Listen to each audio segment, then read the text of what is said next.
माननीय सभासदों, माननीय सभापति जी,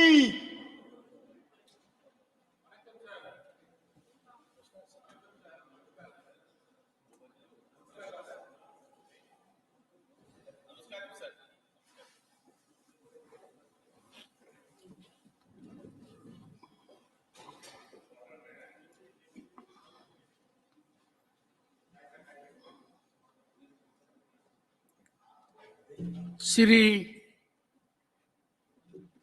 Arnath Singh Yadav to move for leave to introduce the bill.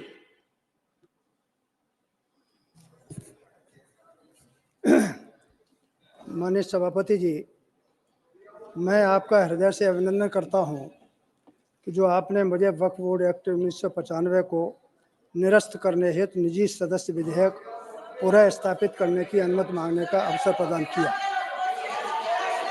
महोदय, वक्फ बोर्ड अधिनियम 1995 समाज में द्वेष और नफरत पैदा करता है, अपनी अकूत ताकत का दुरुपयोग करता है, समाज की एकता और सद्भाव को विभाजित करता है, अपने अकूत अधिकारों की ताकत के आधार पर सरकारी और निजी संपत्तियों तथा मठ मंदिरों पर मनमाने तरीके से कब्जा करता है।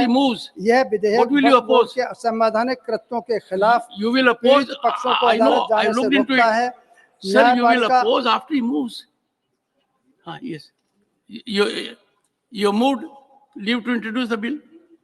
माननीय, एक सेकंड, मुझे दोबारा बोलना पड़ेगा। बोल दीजिए। माननीय सभापति जी, मैं आपका हृदय से अभिनंदन करता हूं कि जो आपने मुझे वक्फ बोर्ड एक्ट 1995 को निरस्त करने हेतु निजी सदस्य विधेयक पुनः स्थापित करने की अनुमति मांगने का अवसर प्रदान किया। महोदय, वक्फ बोर्ड अधिनियम 1995 समाज में द्वेष और नफरत पैदा करता है, अपनी अकूत ताकत का दुरुपयोग करता है, समाज की एकता और सद्भाव को विभाजित करता है, अपने अकूत अधिकारों की ताकत के आधार पर सरकारी और निजी संपत्तियों तथा मठ मंदिरों पर मनमाने तरीके से कब्जा करता है। यह विधेयक वक्फ बोर्ड के असंवैधानिक कृत्यों के खिलाफ पीड़ित पक्ष को अदालत जाने से रोकता है, न्यायपालिका और संविधान की सर्वोच्चता को खंडित करता है। अतः मैं आपकी अनुमति से देश हित में वक्फ बोर्ड अधिनियम 1995 को निरस्त करने के लिए विधेयक को पुनः स्थापित करने की अनुमति देने की मांग करता हूं।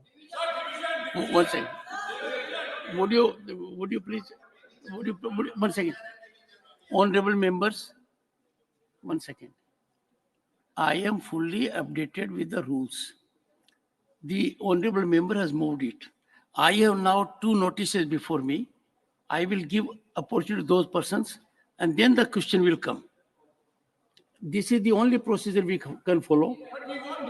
It will happen after the 2 honorable members have had their say. The honorable member has sought leave to introduce the bill. Now, there are 2 notices, honorable members, to me. Shri Abdul Wahab and Shri Alamaram Karim. They are opposing introduction of the Waqf Repeal Bill 2022. Once again, voting issue will come after both of them have spoken. No, I don't have a notice. You are right, but we can't do it that so and so is also there. Then follow the procedure. Shri Abdul Wahab. Shri Abdul Wahab, who seeks to oppose the bill, please. Not present. Shri Alamaram Karim, who seeks to oppose the bill. Yes, sir. Sir, nothing will go on record. Sir. So you seek division only when there are no numbers. we want immediate division. Sir. Sir, you may want immediate division, immediate power, immediate passing, immediate decline. That can happen only and only according to procedure. You have one of the distinguished senior advocates who is always thorough with his fact and law. I have to go according to the mandate of law. Otherwise, our honorable senior advocates may not choose to make reflections here, but they will do it by way of an article. Sir, sir, I'll check up, but we have only two notices within time. along with me, the members of CPIM, other members, John Britta, Shivadasan, Rahim, all are the partners in the notice. See, I Yes, oppose again, even the introduction of this bill. It should not be admitted one second. because Ilamaram, it is a please. very serious concern among the religious Muslim religion. That is their fundamental right as per their faith to keep the Waqf assets. To govern that Waqf assets, a law was enacted in the parliament. That protection is given to the Waqf assets. So many worship places and orphanages and other institutes are running under this Waqf. There is nothing related to other community or other section of the people. So while we touching such a sensitive issue, it will create communal division among the people. So it should not be admitted. It should be rejected. That is my condition.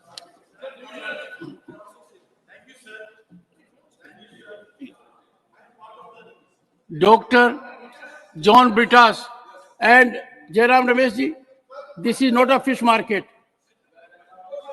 This is an important theater.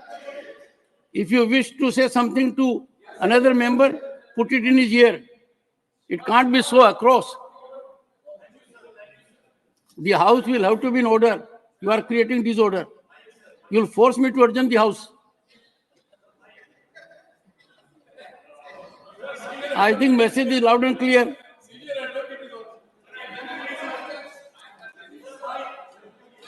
I have given floor to Dr. John Britas. Mike. Thank you very much. I stand to oppose the introduction of the bill which has been moved here, and the only content and the objective of the bill is to create polarization and animosity amongst different sections of the population. This will have far-reaching impact in the society, and a member from the ruling party should not indulge in such bills which creates polarization and disharmony, which is obviously against the tenets of the Constitution. Thank you, sir. Yes. I will ask Jairam Ramesh to occupy this chair. I think he can better control it. Either allow me to do it. Sir, I need to ask for division, sir. Sir, you are trampling on the rights of other members. The honorable member is too keen to speak. Then we have J.B. Mathur to speak.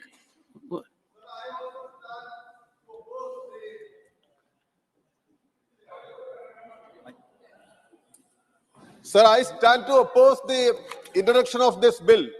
As it is already stated by my fellow members from Kerala, this is mainly intended to create division among the society. This member has nothing to do with the Waqf property. There is an established system. There is an established board. There are many related laws to take care of the Waqf properties. This is purposefully now going to introduce just to create division among the society. They are making use of each and every chance to create division among people, whether it is North India, South India, whether it is among Hindus or Muslims. This divisional politics tactic is going on. So I take this opportunity to oppose the introduction of this venomous bill.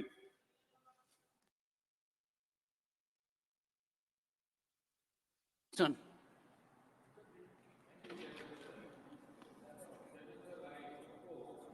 To move this private member bill because, as my good friend said, Normally, it is against only the members basic who have structure given of the notice- Constitution. Normally, only members who have given notice can oppose it. But I am making a departure, forced by what Jairam Ramesh has said, that I must give opportunity to one of our party colleagues to oppose it. No. You made a request for J.B. Mathur. No, I called there. You please have division now.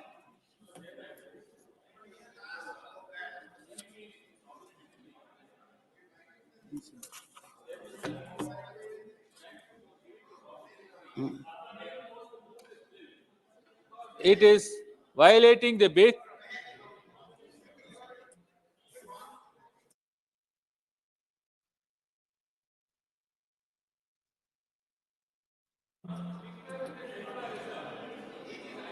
basic structure of the constitution.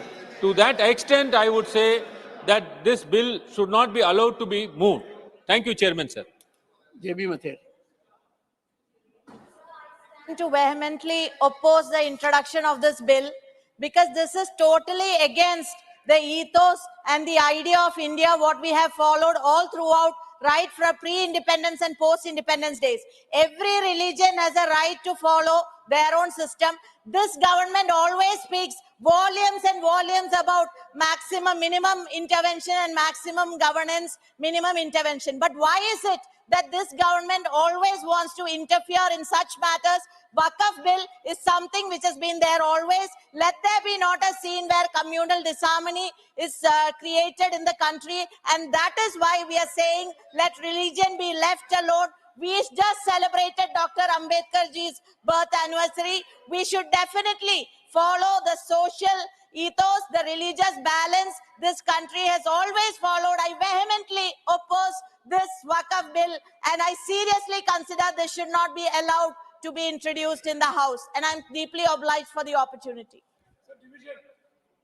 Shri Tiruchi Shiva. Shri Sir, Tiruchi Shiva. One moment. Sir, thank you very much, sir. Chairman, sir.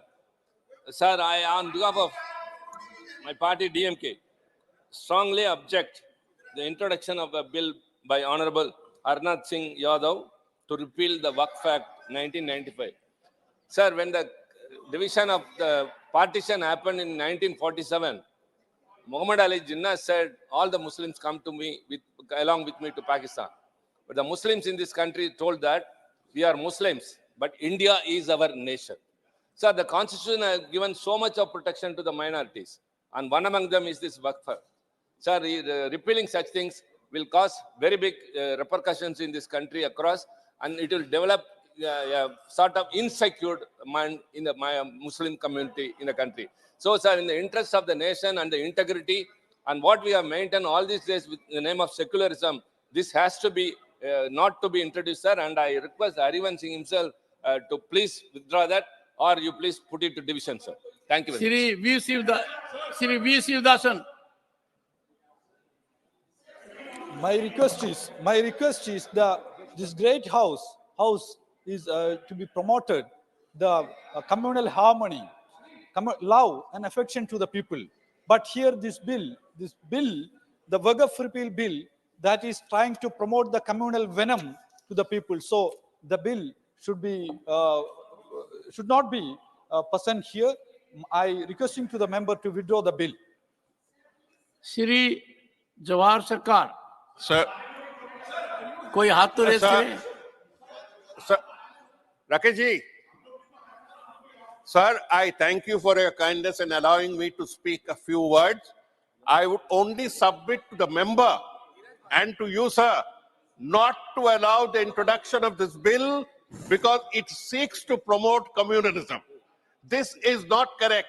One plea that I make to my friends in the treasury benches: the Muslims of India are not living at the grace and mercy of the majority community. They are as much Indians as anyone else. And please do not try to take their rights to try to heckle them on every occasion. Sir, I submit to you and to the honorable member to withdraw a bill that seeks to introduce divisionism and hatred. This is a fundamental right that they have enjoyed, the community has enjoyed. Please do not allow a mischievous act, a mischievous legislation to even think of withdrawing the natural rights of the Muslims of India. Shri Rakesh Sinha. One, are you opposing the bill, Rakesh? Yes. Only those who seek to oppose the bill. That's what I say. No. Mr. Sir, Jairam Ravi, sir. I'm asking the same thing. Chairman, sir. Please, you don't allow me to follow the rule. सभापति महोदय मुझे Neeraj ji, Sabhapati Mahoday. you can speak only from chair. सभापति महोदय मुझे No, if you have to say something from the chair. Are you opposing the introduction?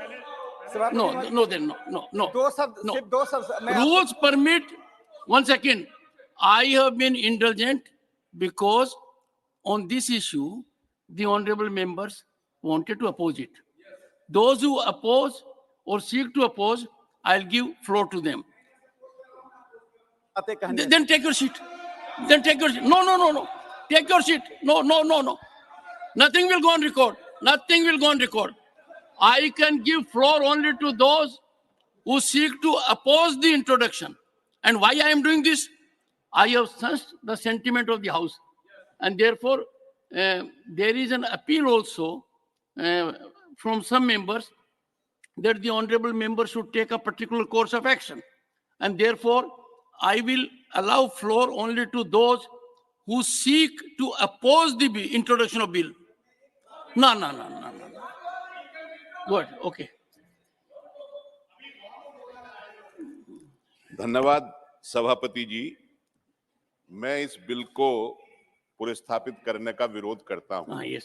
और मुझे लगता है कि हमारे बुजुर्ग साथी हरनाथ जी आदतन ऐसे विषयों को निजी विधेयक के रूप में सदन के अंदर लाते हैं बार बार, जिससे समाज के अंदर वैमनस्य बढ़े और खाई This will बढ़े। be deleted. मैं It's a अकेला personal allegation. अभी तक के जितने साथियों ने अपोज किया है इस बिल को, मैं पहला स्टेक होल्डर हूं इस बिल का। इसलिए मेरी बात सुनी जाए कि वक्फ की संपत्ति सिर्फ मुसलमानों के द्वारा वक्फ की गई संपत्ति होती है और मुसलमानों ने भारत सरकार के जो कायदे कानून है वक्फ के संबंध में उसको फॉलो करने का डिसीजन लिया है। किसी दूसरे व्यक्ति के द्वारा दी गई संपत्ति ना वक्फ हो सकती है, ना उसके ऊपर मुसलमानों का कोई अधिकार हो सकता है। इसलिए मैं आपसे ये निवेदन कर रहा हूं कि ये एक्सक्लूसिवली एक रिलीजियस कम्युनिटी का इंटरनल मामला है और इसे रेगुलेट करने के लिए संबंधित कानून हमारे देश की संसद ने बना रखा है। इसमें हस्तक्षेप करना गैर जरूरी है। इसलिए मैं इस बिल का जो वो प्रस्तावित करना चाहते हैं पुरजोर विरोध करता हूं। धन्यवाद। नासिर सर बोलो सर, मैं ये जो सर मैं ये इस बिल का इंट्रोडक्शन का अपोज करने के लिए खड़ा हूं सर। पूरे देश में वो फैक्ट है और वो फैक्ट क्लियरली डिस्कस किया गया है, डिबेट किया गया है पार्लियामेंट में, और पार्लियामेंट जो है उस वो फैक्ट को टाइम टू टाइम अमेंड भी किया है। प्रॉपरली गवर्नमेंट अमेंडमेंट्स लाती है जब जब जरूरत पड़ती है तो, और उसको वो फैक्ट को अमेंड किया गया। ये पर्सनल मैटर है और वक्फ जो है क्लियरली डिफाइंड है। सब कुछ पूरे स्टेट्स में इसके बॉडीज हैं, इसके कमिटीज हैं, उसमें इलेक्शंस होता है, सब कुछ ठीक है। ये सिर्फ कम्युनलाइज करने के लिए, पोलराइज करने के लिए, अननेसेसरी डिबेट पैदा करने के लिए मिसच्यूअस प्रपोजल यहाँ पे लेके आए हैं। मुझे लगता है कि इसको अलो बिल्कुल नहीं करना चाहिए और मैं चाहता हूं उसके ऊपर अगर हो सके तो डिवीजन भी करवा दें। डॉक्टर फौजिया खान। सर, इस बिल का वक्फ रिपील बिल 2022 जो लाया गया है इसका मैं भरपूर विरोध करती हूं और ये बिल बिल्कुल अनकॉन्स्टिट्यूशनल है सर, क्योंकि हर रिलीजन को हमारे देश में फ्रीडम दिया गया है, उनके रिलीजियस भावनाओं को प्रोटेक्शन दिया गया है और भी समाजों के लिए इस तरह के बिल है सर, धार्मिक संस्थान वाले बिल्स हैं। तो जिस तरह हर धर्म को अपना प्रोटेक्शन करने का अधिकार है संविधान ने दिया हुआ, मुस्लिम समाज को भी ये अधिकार है। इसलिए इस बिल को मैं आपसे विनंती करती हूँ, प्लीज ये इस सभागृह में मत आने दीजिएगा सर, और डिवीजन के लिए मैं मांग करती हूँ। बाबा माची। सर, मैं वक्फ रिपील बिल 2022 का विरोध करती हूँ क्योंकि ये हमारे मुसलमान भाइयों का इंटरनल मामला है और उस पर उनका अधिकार है और उसको लेके समाज में उनके यहाँ इलेक्शंस होते हैं और रांची में भी, झारखंड में भी मैं देखती हूँ लगातार इसको लेके लोग सक्रिय रहते हैं। ये उनके सेंटिमेंट से जुड़ा हुआ मामला है सर, इसमें हस्तक्षेप न किया जाए ताकि उनके मन में जो एक इस देश में रहने के बाद भी जो असुरक्षा की भावना बढ़ती जा रही है वो और बढ़ जाएगी। इससे आपस में लड़ाई झगड़े, सांप्रदायिक एकता में भी बहुत लोगों में फिर से वैमनस्य की भावना उभरेगा। धन्यवाद सर। प्रोफेसर मनोज कुमार झा। शुक्रिया सर। शुरू में धन्यवाद आपका। शुरू में सोचा था कि बाकी सदस्य बोल देंगे, उसके बाद आप निर्णय लेंगे डिवीजन का। निर्णय हाउस लेगा? नहीं, मैंने कहा शुरू में कुछ लोग बोल देंगे तो मैं अपनी बात। Let me tell you, on this particular day, Jairam ji has forgotten the rules. After you speak out, there is a procedure I'll follow. Yes, sir. There will be an occasion for him or every other member to Thank demand you, sir. division or not to demand it. Thank you sir. Sir, आपके माध्यम से ये मेरा 6ठा वर्ष है इस सदन में और हरनाथ जी का बहुत आदर करता हूं, इसलिए भी सर कि उनको सपने अलग अलग तरह के आते हैं। लेकिन इस संसद में धर्मेंद्र जी मुझे देख रहे हैं, मैं बताऊंगा कौन कौन सपने। माननीय सभापति महोदय, संसद का एक और दायित्व है कि संसद के भवन से कोई ऐसा विचार, कोई ऐसा आचार, कोई ऐसा संवाद ना हो जिसमें ऑलरेडी बटा हुआ समाज कितना और बांटेंगे, बंटवारा हो जाएगा। घर घर, गांव गांव, गली गली, इतने बंटवारे ये हिंदुस्तान बर्दाश्त नहीं कर पाएगा। The question is, honorable members, the question is that leave be granted to introduce the bill. Those in favor will please say aye. Those against will please say no.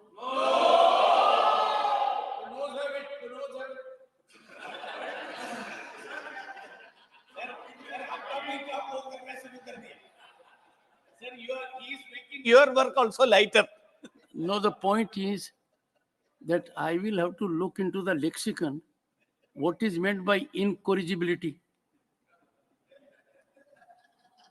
And incorrigibility, when a man is in sound company of very intelligent people all around,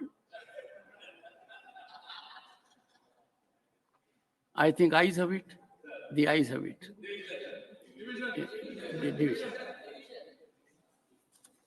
Let the lobbies be cleared.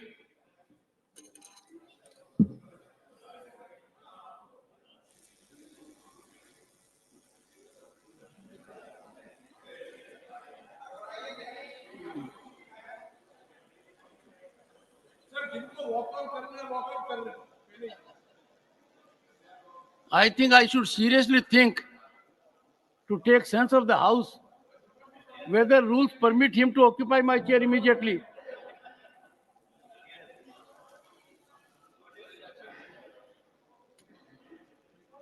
Sir, intelligence is a double-edged weapon.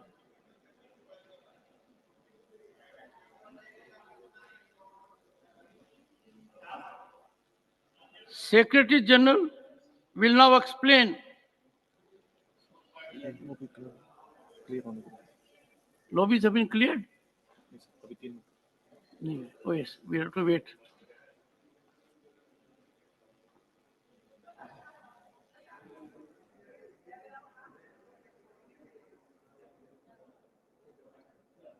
We have to get confirmation from the marshal. हो गया?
नहीं नहीं, जिनको जाना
no member to influence another member.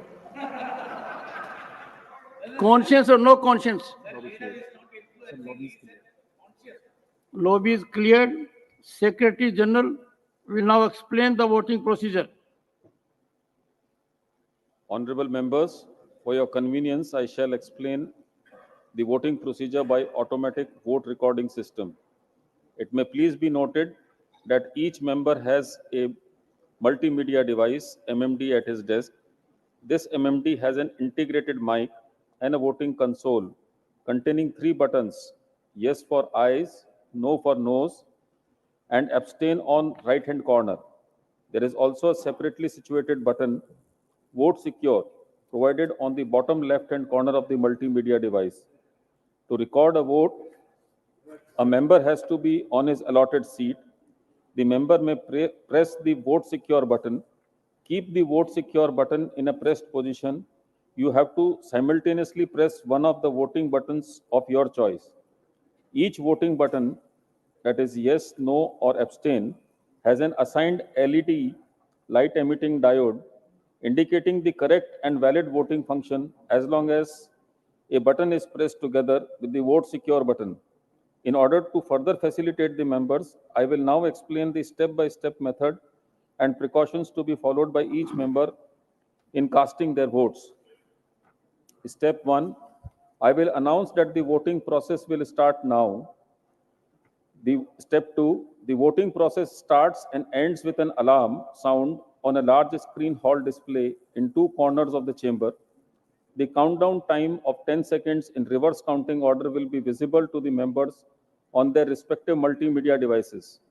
Step 3, members can cast their votes by pressing the Vote Secure button available on the bottom left-hand corner of their devices and keeping it pressed, simultaneously press one of the yes, no, abstain buttons of his or her choice.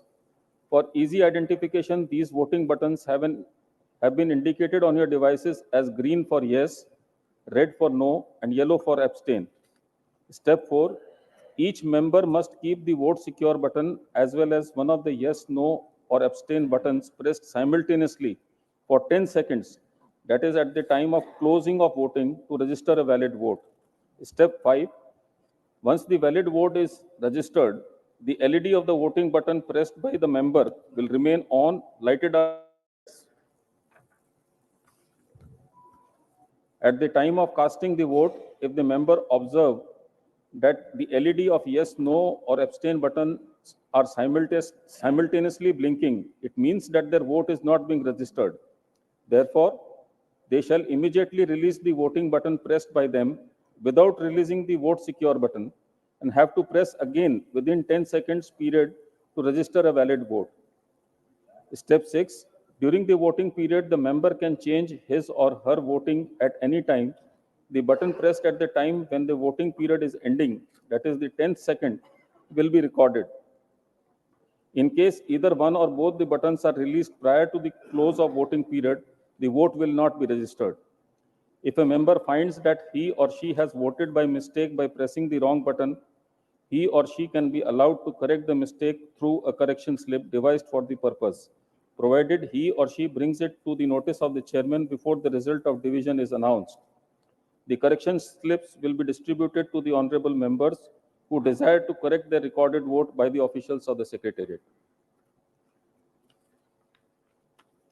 I shall now put the motion that leave be granted to introduce the bill to vote.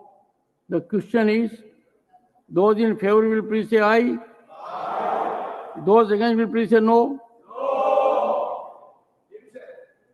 I think the ayes have it. Division, after that only. Division, Secretary General. Honorable members, I am starting the voting process. The voting time starts after the alarm sound.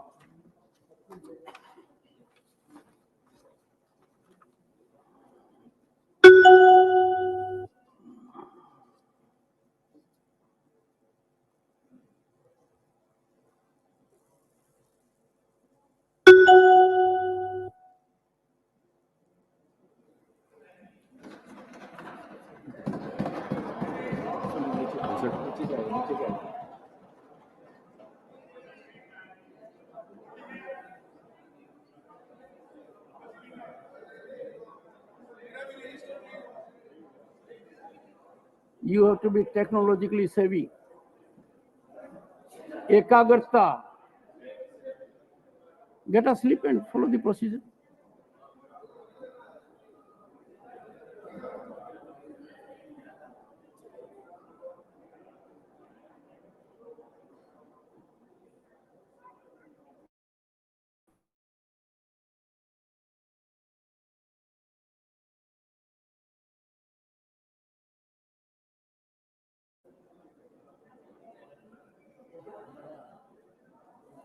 Good questions also.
Eh?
Honorable members,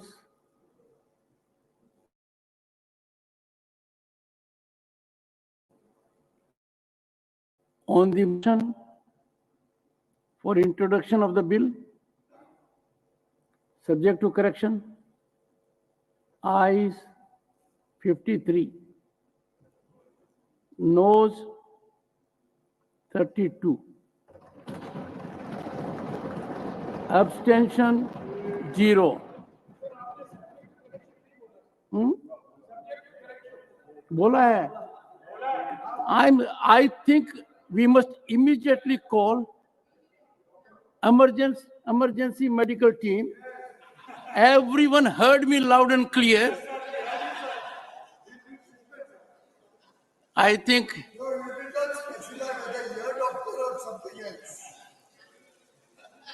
a friend coming to his aid now.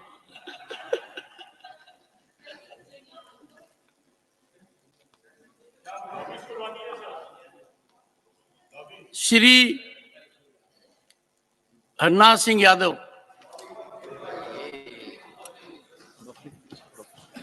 माननीय सभापति जी, I introduce the bill, that's all. मैं प्रस्ताव करता हूं कि वक्फ act 1995 पारित किया जाए. Let the lobbies be opened.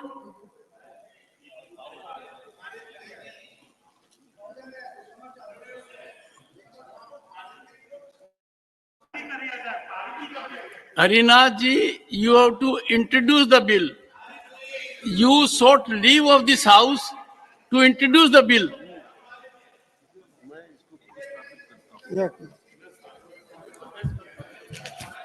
मालूम है.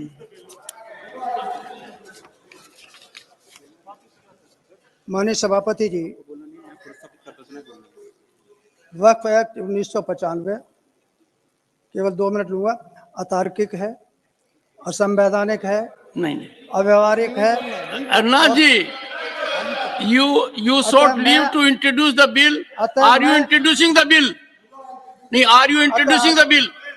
अतः मैं आपके माध्यम से पूरे सदन से दलीय भावना से ऊपर उठकर मेरे द्वारा प्रस्तुत विधेयक के समर्थन की मांग करते हुए पूर्ण पवित्र भाव से Harinath ji, honorable member, स्थापित are you introducing the bill?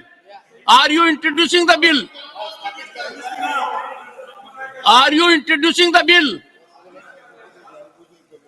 Are you introducing the bill?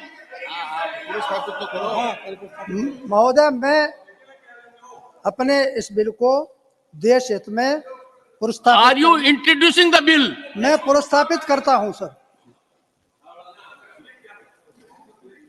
The Constitution Amendment Bill 2023, Amendment of Article 348, Shri Harnath Singh Yadav to move for leave to introduce the bill.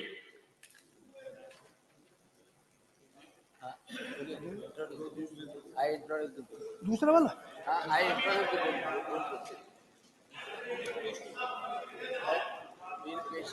मैं माननीय पूर्ण पवित्र भाव से देश हित में अपने इस विधेयक को पुनर्स्थापित करता हूं.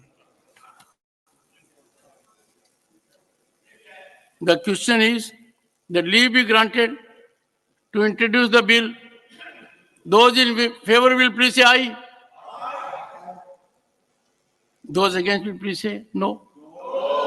I think the ayes have it. The ayes have it. The ayes have it. Shri Harnath Singh Yadav. Are you introducing the bill, Harnath Singh ji? मैं अपने इस बिल को प्रस्तावित करता हूं।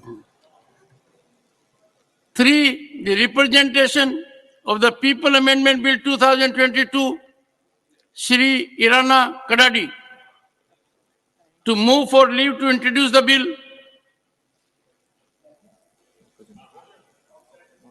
Not present. The Constitution Amendment Bill 2022, insertion of new Article 21 capital B, Shri Irana Kadadi, to move for leave to introduce the bill. Not present.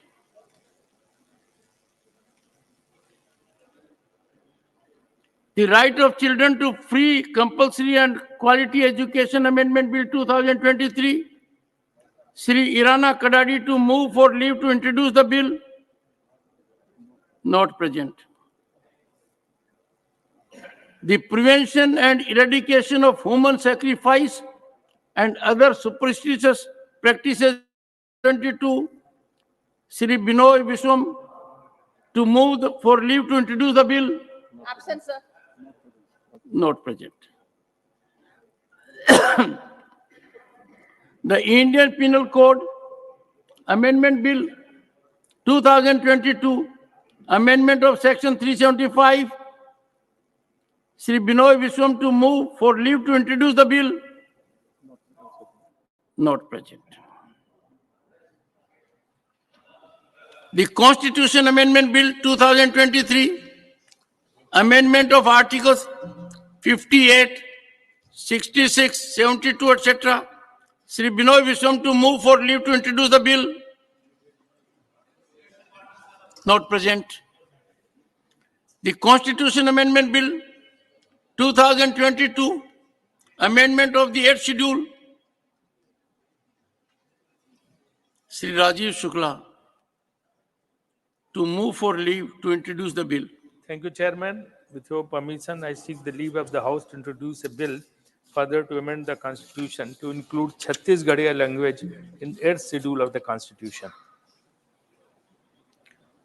The question is that leave be granted to introduce the bill. Those in favor will please say aye.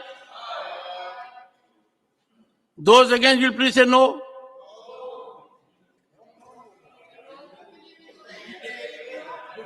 No बोल रहे हो?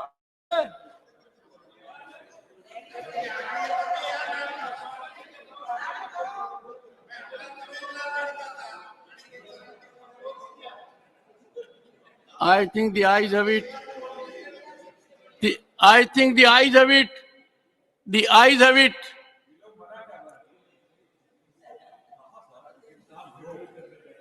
Sir, I take note of not gestures. Unlike our friend, my hearing capacity is sound. It was eyes. Sri Rajiv Shukla. Sir, I introduce the bill. The Constitution Amendment Bill 2022, amendment of Article 16. Sri P. Wilson, to move for leave to introduce the bill. Thank you, Chairman, sir. I raise to seek the leave of the House to introduce the bill to amend Article 16 of the Constitution and introduce Article 1648 to grant reservations to the OBC communities in the promotion and to grant seniority and to bring them in the mainstream. Thank you, Chairman. The question is that leave be granted to introduce the bill. Those in favor will please say aye. Subdued hai. Those against will please say no.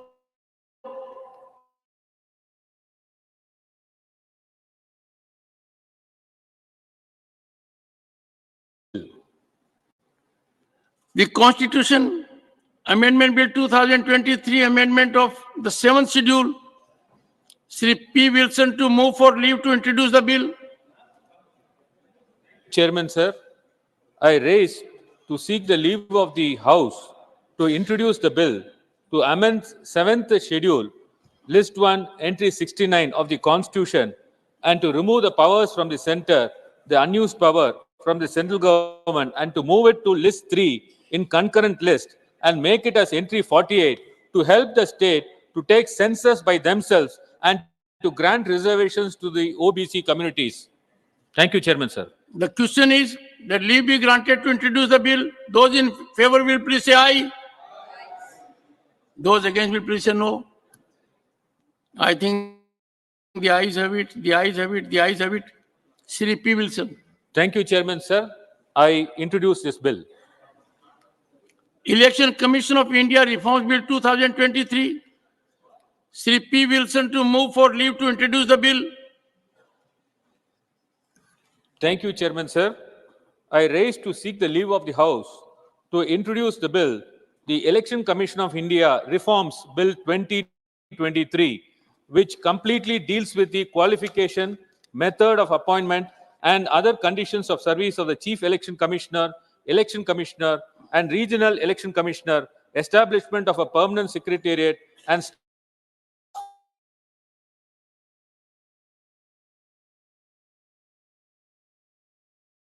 I seek the leave to introduce the bill. The question is that leave be granted to introduce the bill. Those in favor will please say aye.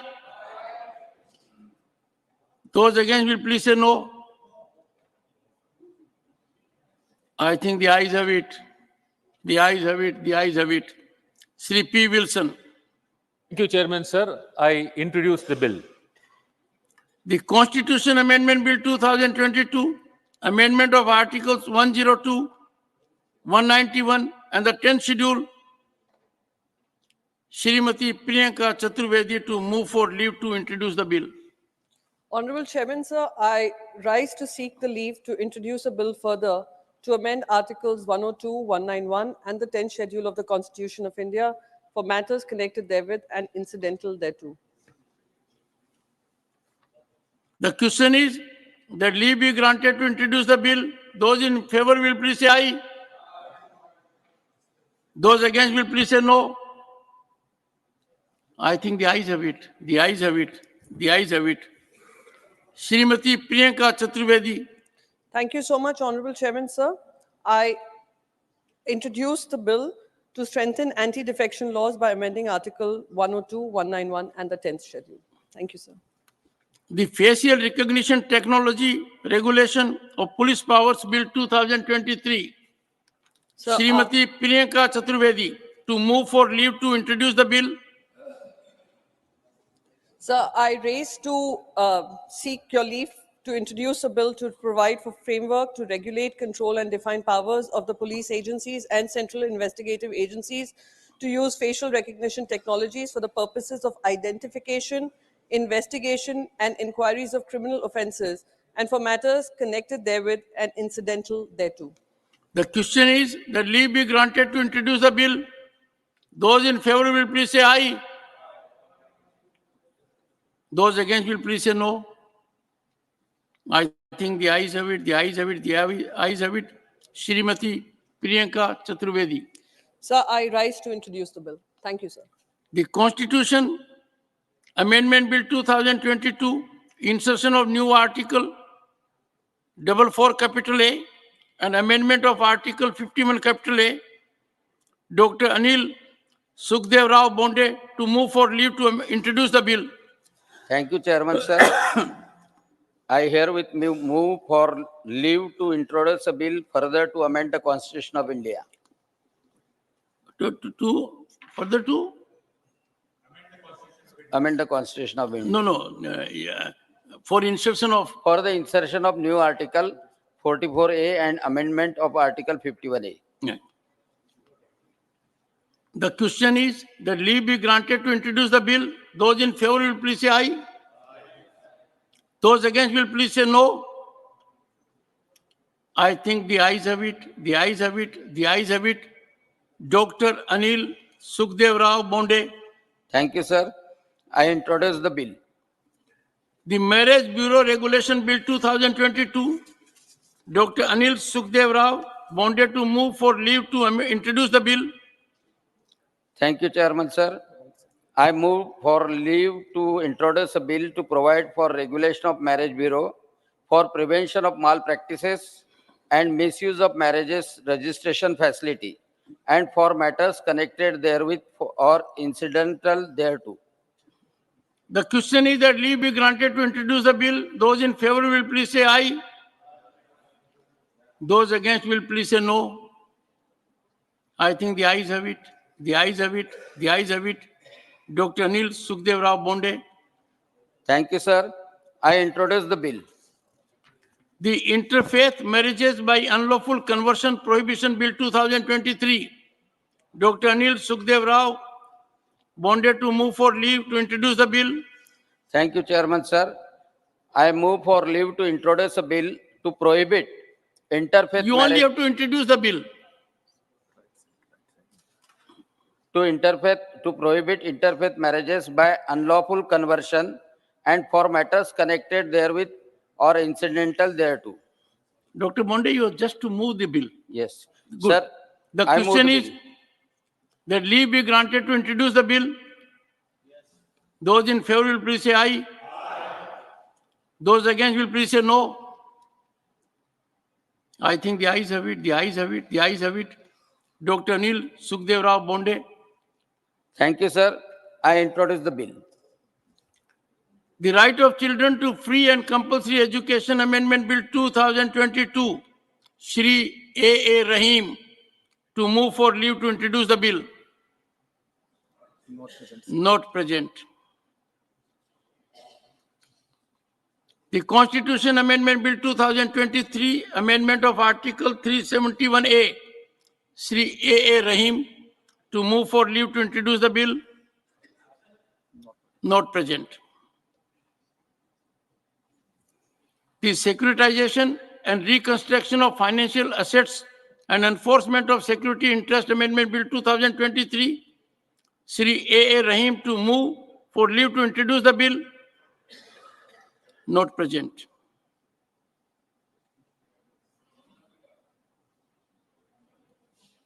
The Advocates Amendment Bill 2022. Dr. Sasmit Patra to move for leave to introduce the bill. Sir, I move for leave to introduce a bill, the Advocates Amendment Bill 2022, to further amend the Advocates Act 1961. The question is that leave be granted to introduce the bill. Those in favor will please say aye. Aye. Those against will please say no. I think the ayes have it, the ayes have it, the ayes have it. Dr. Sasmit Patra. Sir, I introduce the bill.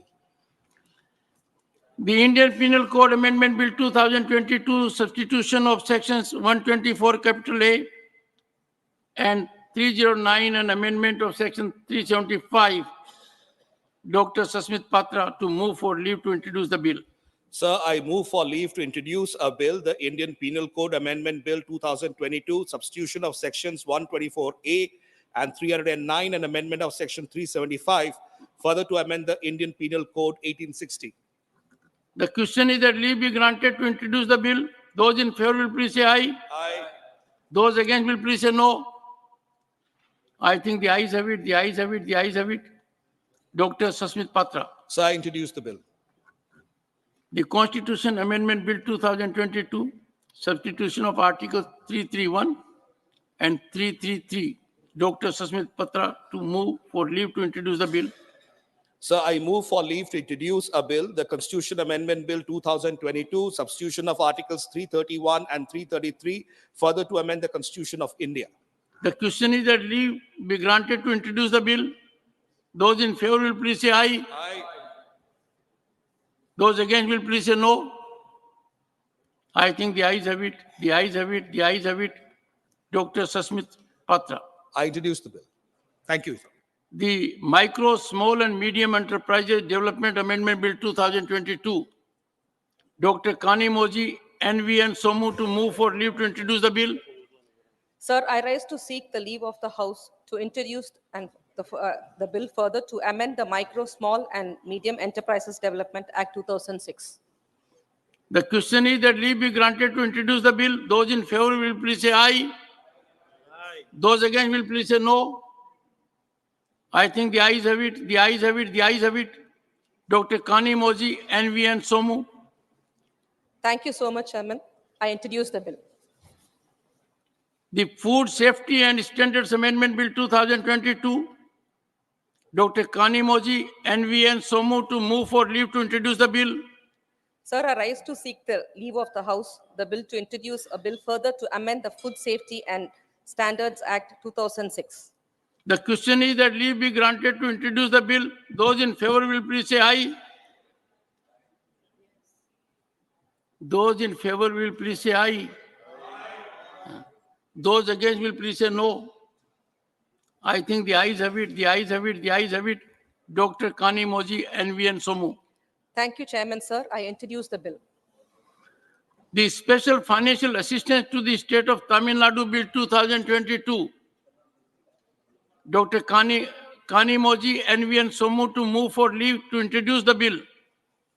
Sir, I rise to seek the leave of the House to introduce a bill to provide for special financial assistance to the state of Tamil Nadu for the purpose of sustainable and balanced development of growth-oriented infrastructure such as affordable housing, drinking water, roads, sanitation, creation of grain and fodder banks, skill development, textile parks, food processing zones, cloud seeding, and welfare schemes for women, children, senior citizens, and people living below the poverty line in the state, and encouraging traditional water conservation through lakes, ponds, wells, rainwater harvesting, and afforestation, and for matters connected thereof and incidental hereto. The question is that leave be granted to introduce the bill. Those in favor will please say aye. Aye. Those against will please say no. I think the ayes have it. The ayes have it. The ayes have it.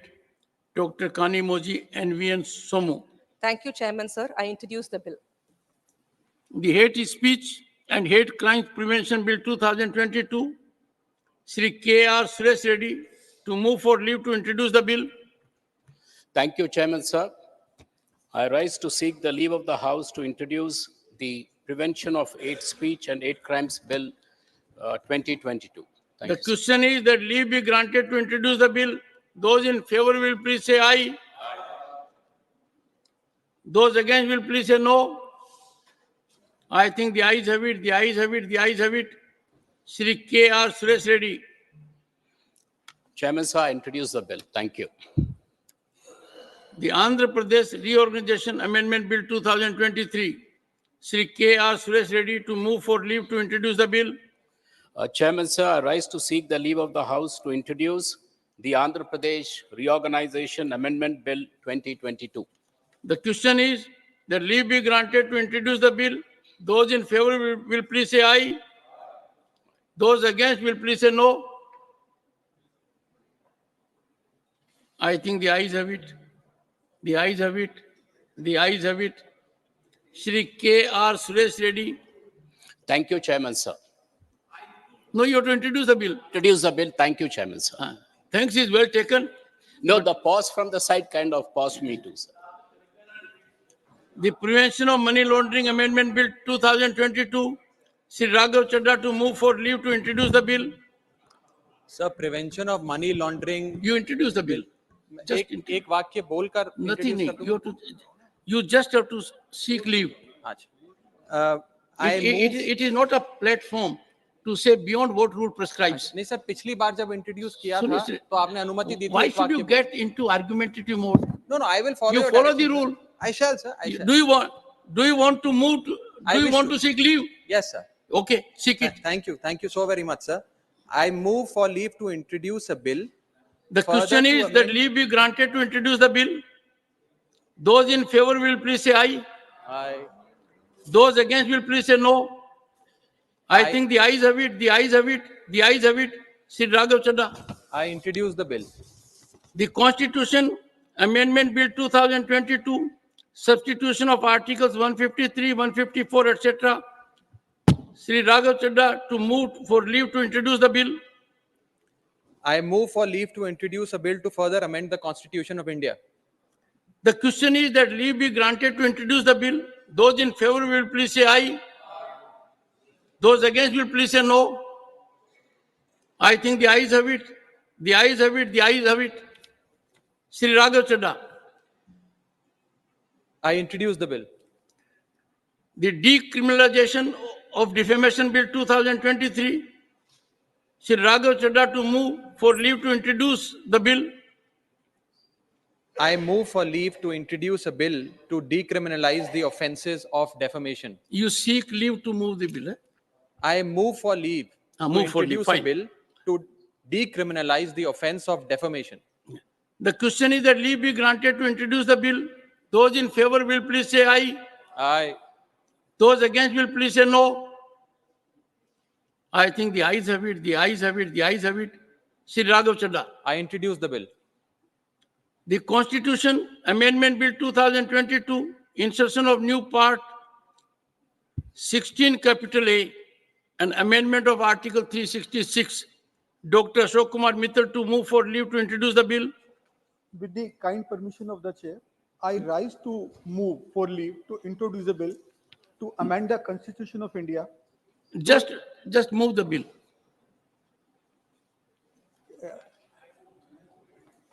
I rise to move for leave to introduce a bill. Good.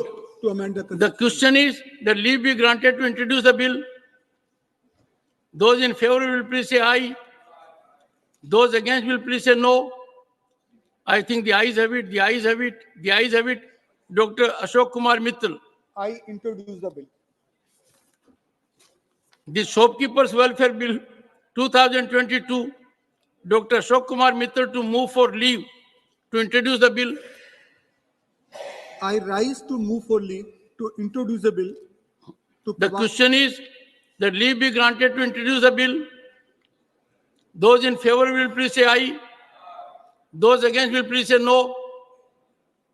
I think the ayes have it, the ayes have it, the ayes have it. Dr. Ashok Kumar Mittal. I introduce the bill. The Khadi Spinners, Weavers and Khadi Institutions Protection and Welfare Bill 2022. Shri Anil Prasad Hegde to move for leave to introduce the bill. I move for leave to introduce a bill to provide for the protection of distressed Good Khadi enough. spinners. Introduce the bill. That's good enough. Doctor. I seek the leave. Yes. The question is that leave be granted to introduce the bill. Those in favor will please say aye. Those against will please say no. I think the ayes have it, the ayes have it, the ayes have it. Shri Anil Prasad Hegde. I introduce the bill.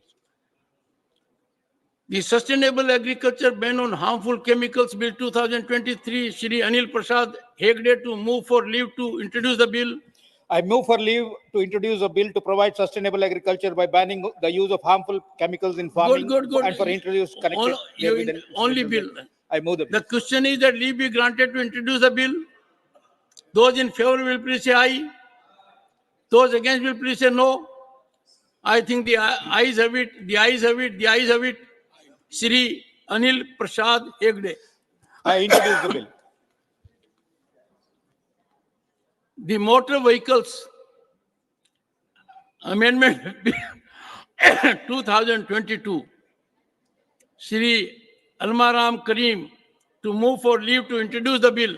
Thank you, Chairman. I move for leave to introduce a bill further to amend the Motor Vehicle Act. Sir, 1988. you just introduce the bill.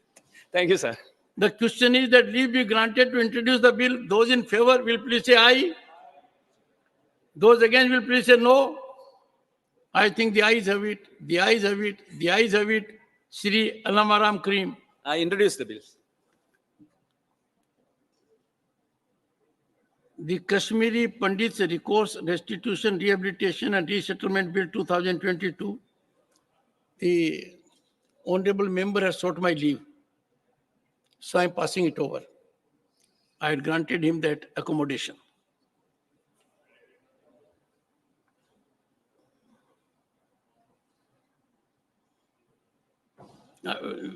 So for 37, 38.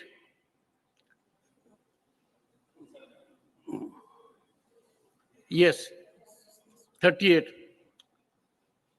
The sexual harassment of women at workplace, prevention, prohibition and redressal amendment bill 2022. Dr. Fozia Khan to move for leave to introduce the bill. Thank you, sir. I seek to move for leave to introduce the bill to further amend the section. Thank you, sir. The question is that leave be granted to introduce the bill. Those in favor will please say aye. Those against will please say no. I think the ayes have it, the ayes have it, the ayes have it. Dr. Fozia Khan. Introduce the bill. The Constitution Amendment Bill 2023, insertion of new articles 330 capital A, 330 capital B, etc. Dr. Fozia Khan to move for leave to introduce the bill. Sir, I seek to move for leave to introduce the bill. The question is that leave be granted to introduce the bill. Those in favor will please say aye. Those against will please say no. I think the ayes have it, the ayes have it, the ayes have it. Dr. Fozia Khan. Sir, I introduce the bill. The Constitution Scheduled Tribes Order Amendment Bill 2023. Dr. Fozia Khan to move for leave to introduce the bill.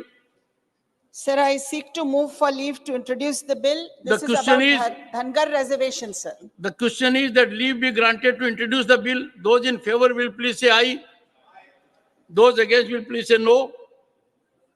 I think the ayes have it, the ayes have it, the ayes have it. Dr. Fozia Khan. I introduce the bill, sir. The Right to Free Internet Bill 2023. Dr. V. Shivdasan to move for leave to introduce the bill.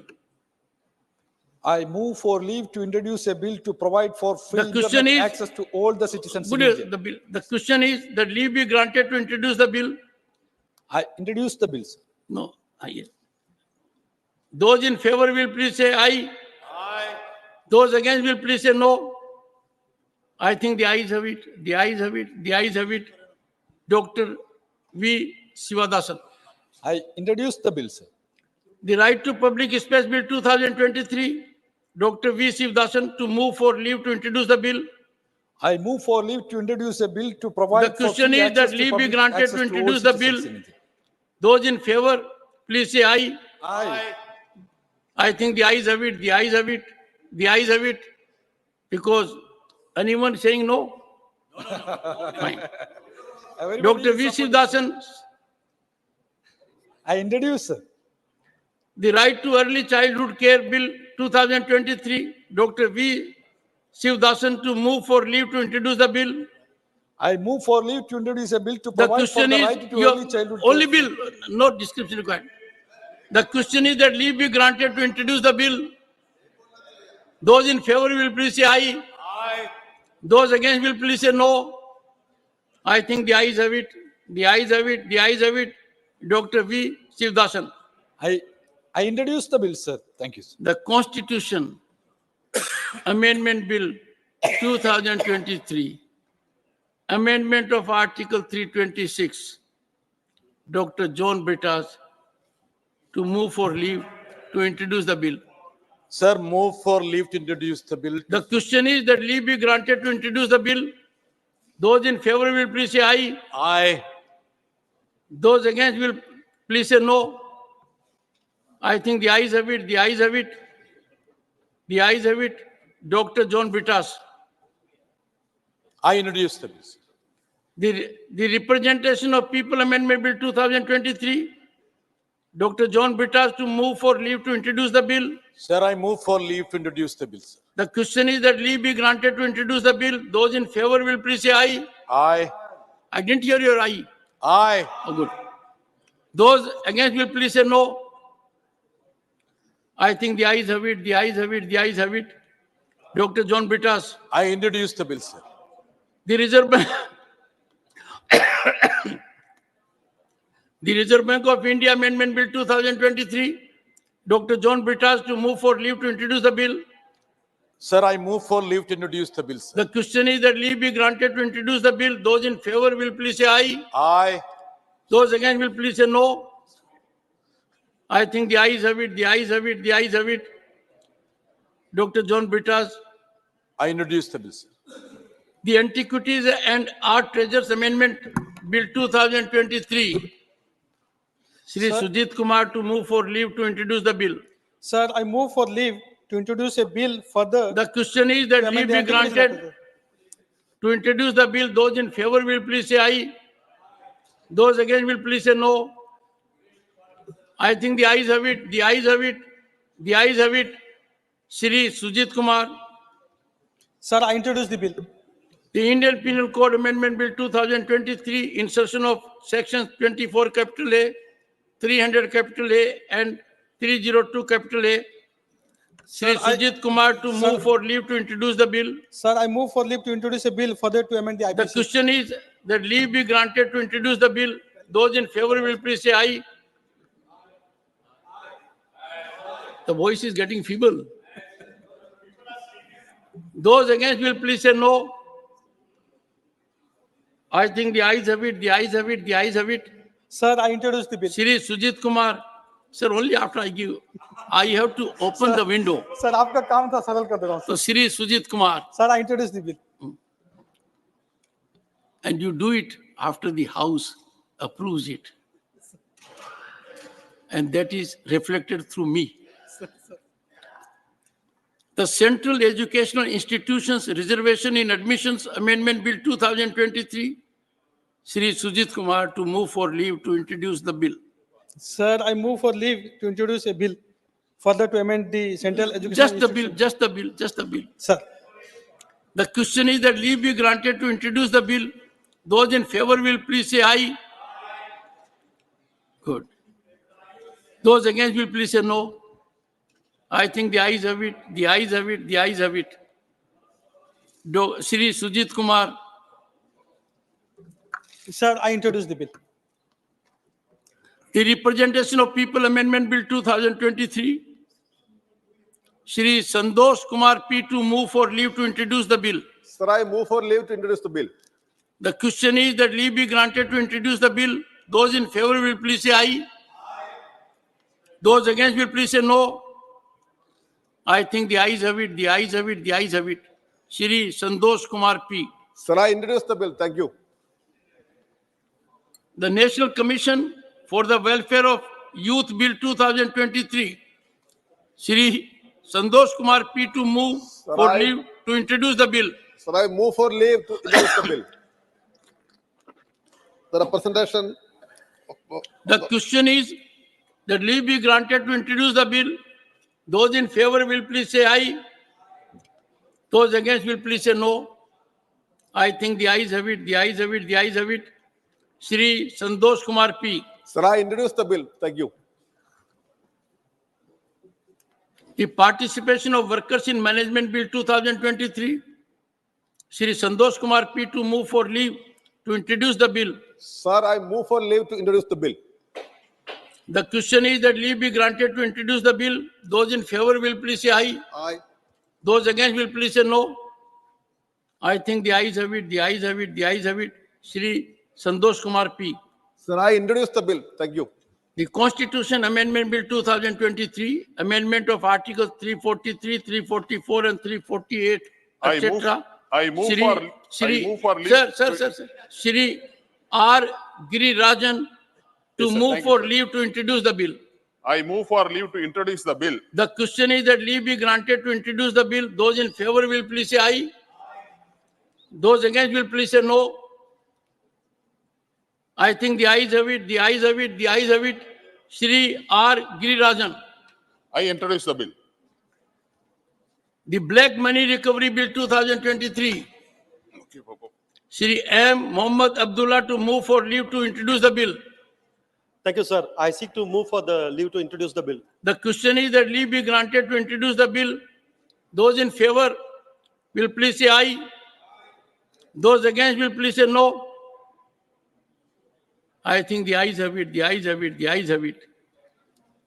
Shri M. Mohammad Abdullah. Thank you so much, sir. I introduce the bill. The Freedom of Marriage and Association and Prohibition of Crimes in the Name of Honor Bill 2023. Shri Ramnath Thakur to move for leave to introduce the bill. Move kiya. The question is that leave be granted to introduce the bill. Those in favor will please say aye. Aye. Good. Thakur Sahab said aye. Those against will please say no. I think the ayes have it, the ayes have it, the ayes have it. Shri Ramnath Thakur.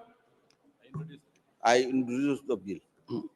The Constitution Amendment Bill 2023, amendment of Articles 124 and 217.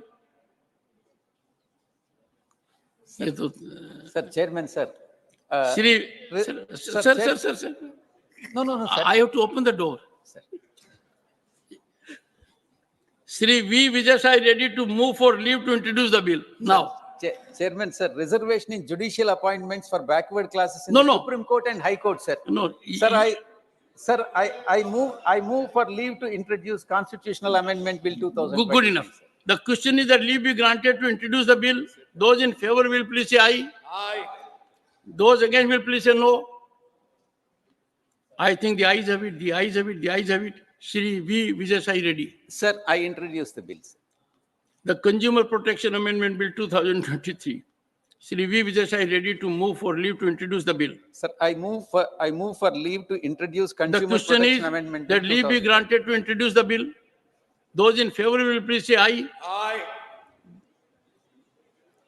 Vijay ready forgot. Sir. Okay.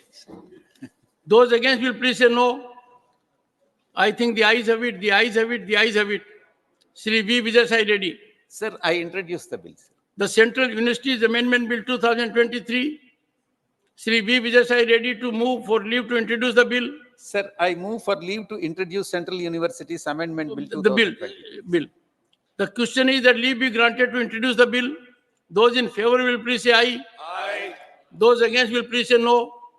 I think the ayes have it, the ayes have it, the ayes have it. Shri V. Vijay ready. Sir, I introduce the bill, sir. The Prevention of Custodial Torture Bill 2023. Professor Manoj Kumar Jha to move for leave to introduce the bill. Sir, with your kind permission, I move to seek the leave of the House for the introduction of this bill. To move the bill. To move the bill. The question is that leave be granted to introduce the bill. Those in favor will please say aye. Aye. Those against will please say no. I think the ayes have it, the ayes have it, the ayes have it. Professor Manoj Kumar Jha. Sir, I introduce the bill. Thank you so much. The Constitution Amendment Bill 2023, amendment of Article 51, capital A. Professor Manoj Kumar Jha to move for leave to introduce the bill. Sir, with your kind permission, I wish to seek the leave of the House to move this bill, which is all about fraternity. The question is that leave be granted to introduce the bill. Those in favor will please say aye. Those against will please say no. I think the ayes have it, the ayes have it, the ayes have it. Professor Manoj Kumar Jha. Thank you so very much, sir. I introduce the bill. The Payment and Settlement Systems Amendment Bill 2023. Dr. Amar Patnaik to move for leave to introduce the bill. Sir, I rise to seek leave to introduce the bill. The question is that leave be granted to introduce the bill. Aye. Those in favor will please say aye. Those against will please say no. I think the ayes have it, the ayes have it, the ayes have it. Dr. Amar Patnaik.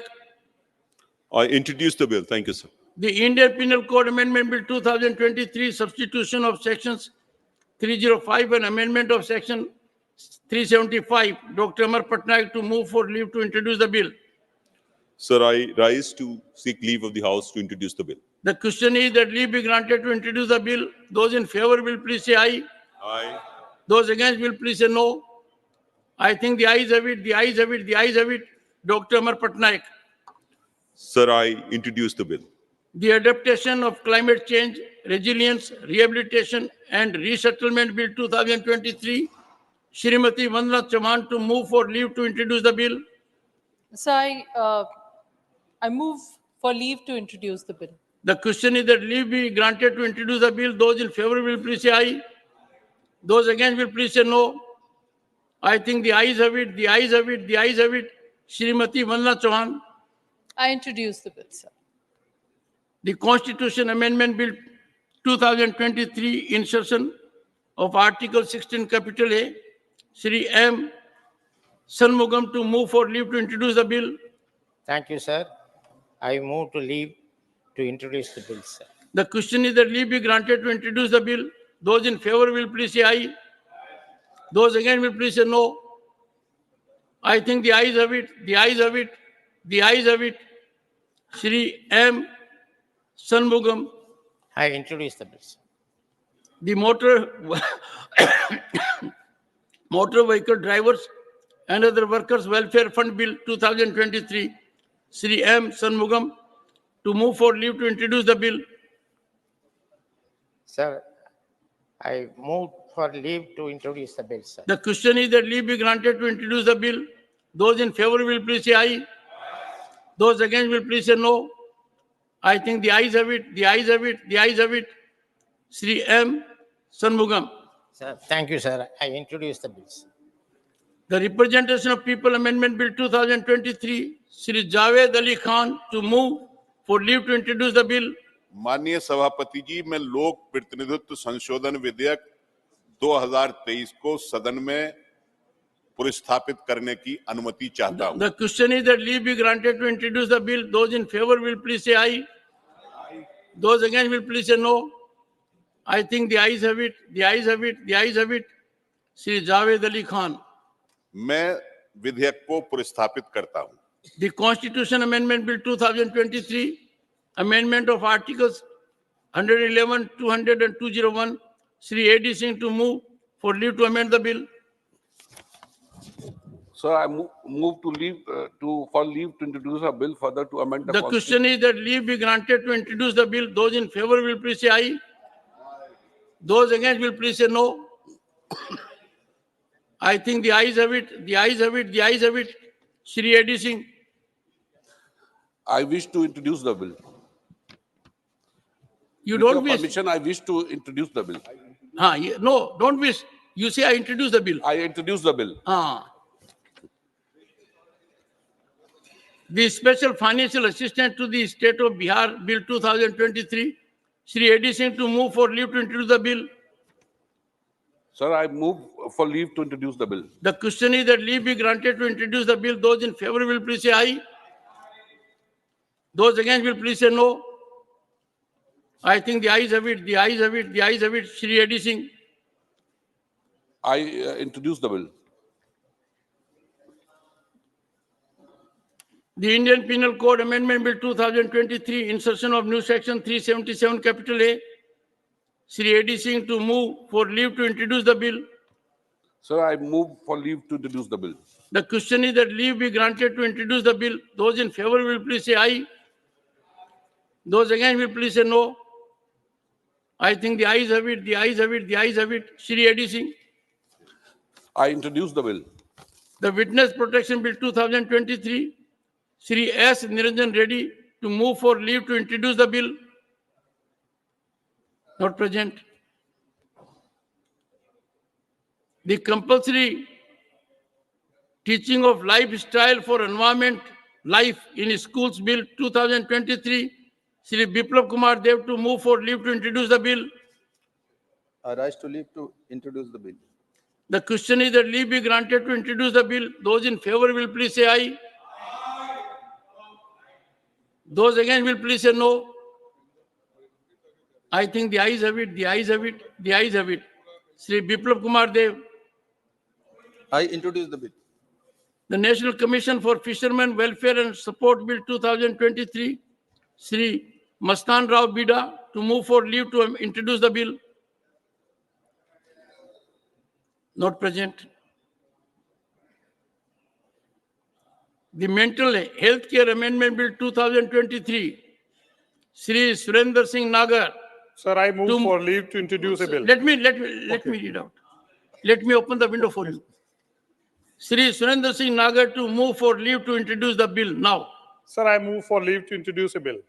The question is that leave be granted to introduce the bill. Those in favor will please say aye. Those against will please say no. I think the ayes have it, the ayes have it, the ayes have it. Shri Surendra Singh Nagar. Sir, I introduce the bill. The Right of Children to Free and Compulsory Education Amendment Bill 2023, Shri Tiruchu Siva, to move for leave to introduce the bill.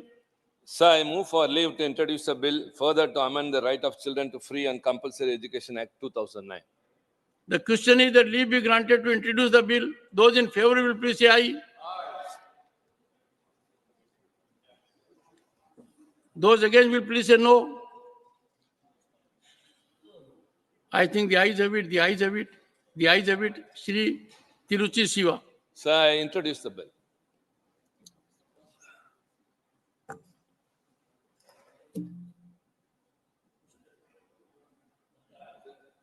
It has come to an end. The list has come to an end. I have to inform honorable members that the Business Advisory Committee, in its meeting held today, on the 8th of December 2023, has allotted time for government legislative business as follows: consideration and return of the following bills after they are introduced, considered and passed by the Lok Sabha. The Central Goods and Services Tax Second Amendment Bill 2023, 2 hours. The Provisional Collection of Taxes Bill 2023, 1 hour.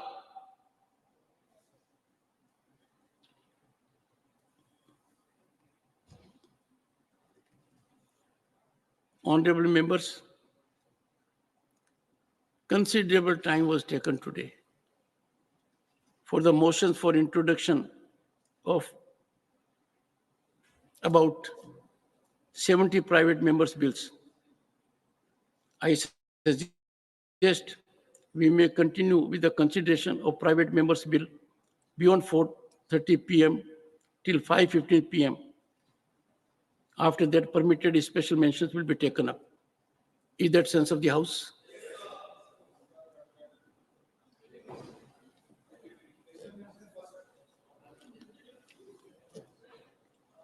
The Constitution Amendment Bill 2022, amendment of Article 153 and substitution of Articles 155 and 156.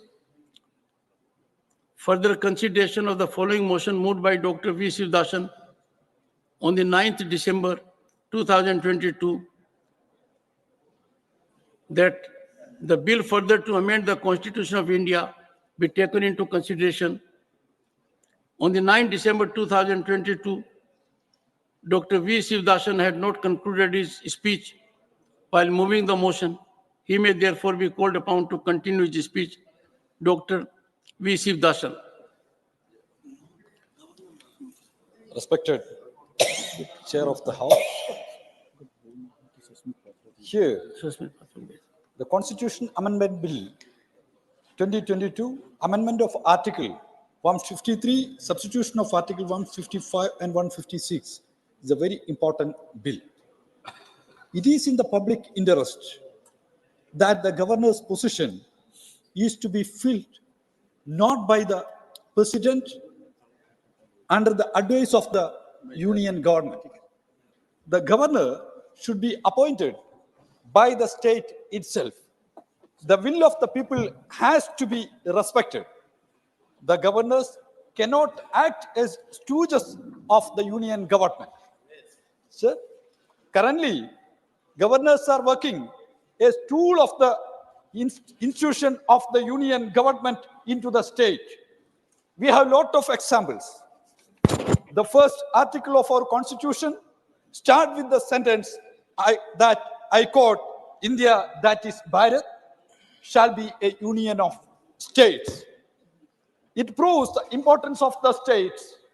Federalism is a part of the basic structure of our nation, basic structure of our constitution. We all know the existence of our great nation. India is linked with the existence of its basic character, that is unity in diversity.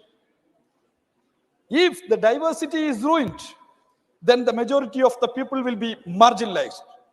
That means they will lose their identity, language, culture, and habitat. It cannot help in their development. Diversity is the basic principle of the federal structure of our nation. Unity develops and strengthens its diversity. The very structure of our nation, India, as the union of the states, is built by the positive spirit of love, affection, and great respect to the diversity. Respected Chair, our great nation, India was not built by the bricks or bullets and guns or the missiles and forts. It was built by the struggle of freedom fighters, tears of workers, and the sweat of peasants. Respected Chair, they have differences in their opinion, they have differences in their religion, languages, ideas, and identity, but they all are those differences, all above the all differences, they had deep commitment to the values of humanity. Respected here, what do we see? The rights of the states are reduced day by day by the union government. Respected Chair, not only have the rights of the states, the rights and the powers of Rajya Sabha, the Council of State also being reduced by the same union government through the money bills. Respected Chair, if we fail to protect the interest of the state as the representative of the states, then the great values of federalism will be destroyed by the rulers. Chair, respected Chair, world history reminds us the autocrats and their political parties have always attacked the diversity, and they have tried to establish their own power, and they have promoted only a monolithic culture. Respected Chair, the dangers of this attitude had been proven by the experience in various countries like Italy and Germany. We, as the representative of the people, as the representative of the state of India, should oppose the attack against the diversity, the steps against the legislative rights of the states, and undemocratic style of functioning of union government. In India, we have various identities. It is our strength. The great forefathers of our nation told us, unite against intolerance. Respected Chair, when the British colonial powers, they had divided the state of Bengal into West Bengal and East Bengal. The people of Bengal had united and fought against the bifurcation. Finally, the British Empire, they had to surrender in front of the massive movement led by the unity of the people. The leaders of the present colonialism, big corporates, have identified that one of the premier enemies of them is the unity of the people. That is why the ruling class of the country is practicing the same kind of colonial policy, divide and rule. The governors in the states, they are working as a tool of the imperialist policy of divide and rule. Wherever the state government is taking the stand to promote the secularism, then the governors are trying to promote the politics of hate. Respected Chair, in Kerala, the Assembly, everybody know that, the Assembly passed a resolution against NRC and upheld the secular values of the nation, secular values of the states, but the governor of Kerala had openly supported the politics of communal venom. Sir, the division of power is the part of our constitution. This is a part of our nation character. The powers are divided between states and union. But day by day, the powers of the states being reduced by the union government. The union government is utilizing the residuary powers to capture the powers of the states. Unfortunately, the governor has also become instrument to implement the plan of the union government. The education and forest, the two sectors which are the classic examples of violation of the division of power. Education and forest, where the state subject, but now the entire sectors are under the union government. Earlier, agriculture was in the hands of the states, but the intrusion of the union government has happened there too. The dam and the hydel projects in the states are also serious cases of capture of power. Earlier, the state governments have some powers related to the state. The state governments have taken the stance against these kinds of interventions. But some governors of the states has openly criticized the initiatives of the states. It has widened the gap between the elected state government and the nominated governors. The people of the state are requesting for more autonomy. But the union government is trying to pave the way for more centralized administration through the governors. The states like Kerala, Tamil Nadu, and Telangana are fighting for their rights in various ways. The representative of these states are here. Sir, kindly look at the approach adopted by the governors in the states. They are standing against the interest of their own state governments. The centralization versus decentralization is the core of the clash between states and the governors. Decentralization is the spirit of the age. That means the autonomy of the states, but also the autonomy of the Panchayati Raj institution. It is also a serious concern of the democratic movement in the country. Autonomy of the state does not mean the autonomy of the Raj Bhavans. Autonomy of the state does not mean the autonomy of the Raj Bhavans. The existing wrong notions of the government, governor, and the union government should be corrected. The governors are holding the bills passed by the assembly in the name of concurrent list or reductory powers.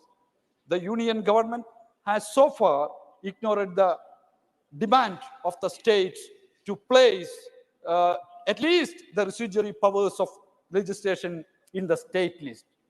The ministers are here, but the government, the union government, is not ready to hand over these residuary powers to the states. We have seen the examples of usage of residuary powers in many ways against the interest of the states. In agriculture sector, the union government has made new laws, but it was withdrawn by the people because of the struggle of the people. About 800 people martyred in the struggle. But the governors, the titular head of the nation, were silent.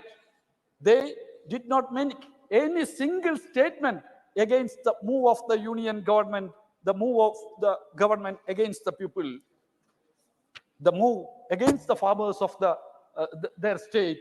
On the other hand, many times the governors have criticized the state government. When the state government intervened for the protection of the people in the state assemblies, in the state passed the assemblies, in the state passed the resolution against the anti-people laws made by the union government. The strongest position against the anti-people laws of the union government has been expressed by the Legislative Assembly of Kerala in the resolution. But the titular head of the state took the stand against the resolution, against the interest of the state and the interest of the farmers. Then what is the meaning of the usage? The head of the state, the word head of the state. We all know the federal structure and great values of the constitution will be destroyed by these kinds of legislations by the union government. In education sector, state government have faced various issues. Everybody knows the extreme centralization in education sector is the one of the motto of the union government. The issue of NEET still exists. The Tamil Nadu state, the representative from Tamil Nadu is here. Tamil Nadu state government has taken a very strong stand for the protection of the interest of their state in the education sector. Naturally, it is against the interest of the union government. It is against the wishes of the union government.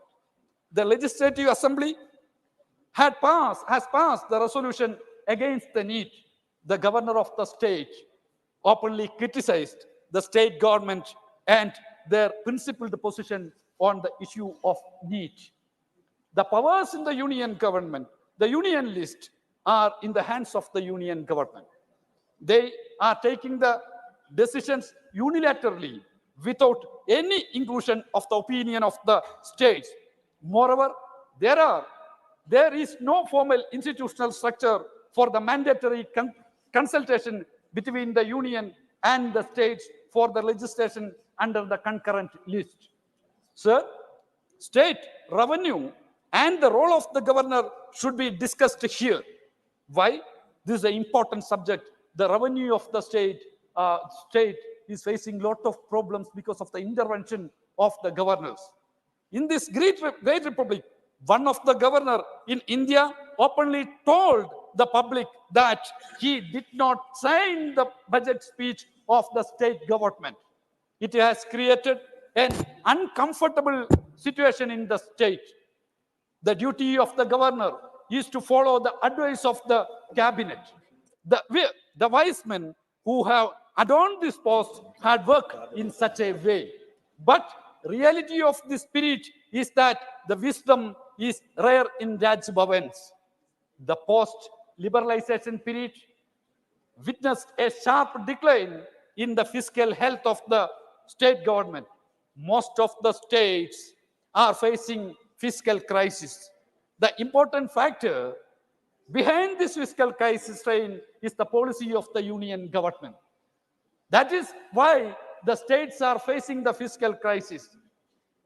Many states have tried to introduce different alternative measures to overcome the situation. But unfortunately, then the governors are making headwinds. The governors are making headwinds. The residuary powers of taxation in the sphere of services are being unilaterally used by the union government. To the total exclusion of the states, the GST captured the entire right of the taxation of the states and LSGs. The allocation of the money to the states is linked with the reforms in the administrative sector. The financial allocation. Honorable member, may I just request you, in the previous session, you had taken about 21 to 31 minutes roughly to speak. You have taken about 15 minutes. So if you think about concluding shortly, then other members will also get an opportunity. I will finish. Thank you. Because you had already spoken in the earlier session, that is why I'm just requesting. Thank you. The residuary powers of taxation, already I mentioned here, the allocation of the money to the states is linked with the reforms in the administrative sector. The financial allocation of the union government is not charity. It is the right of the states. So the financial allocation should not be linked to any kind of reforms by the union government. The governors should stand for the financial autonomy of the state.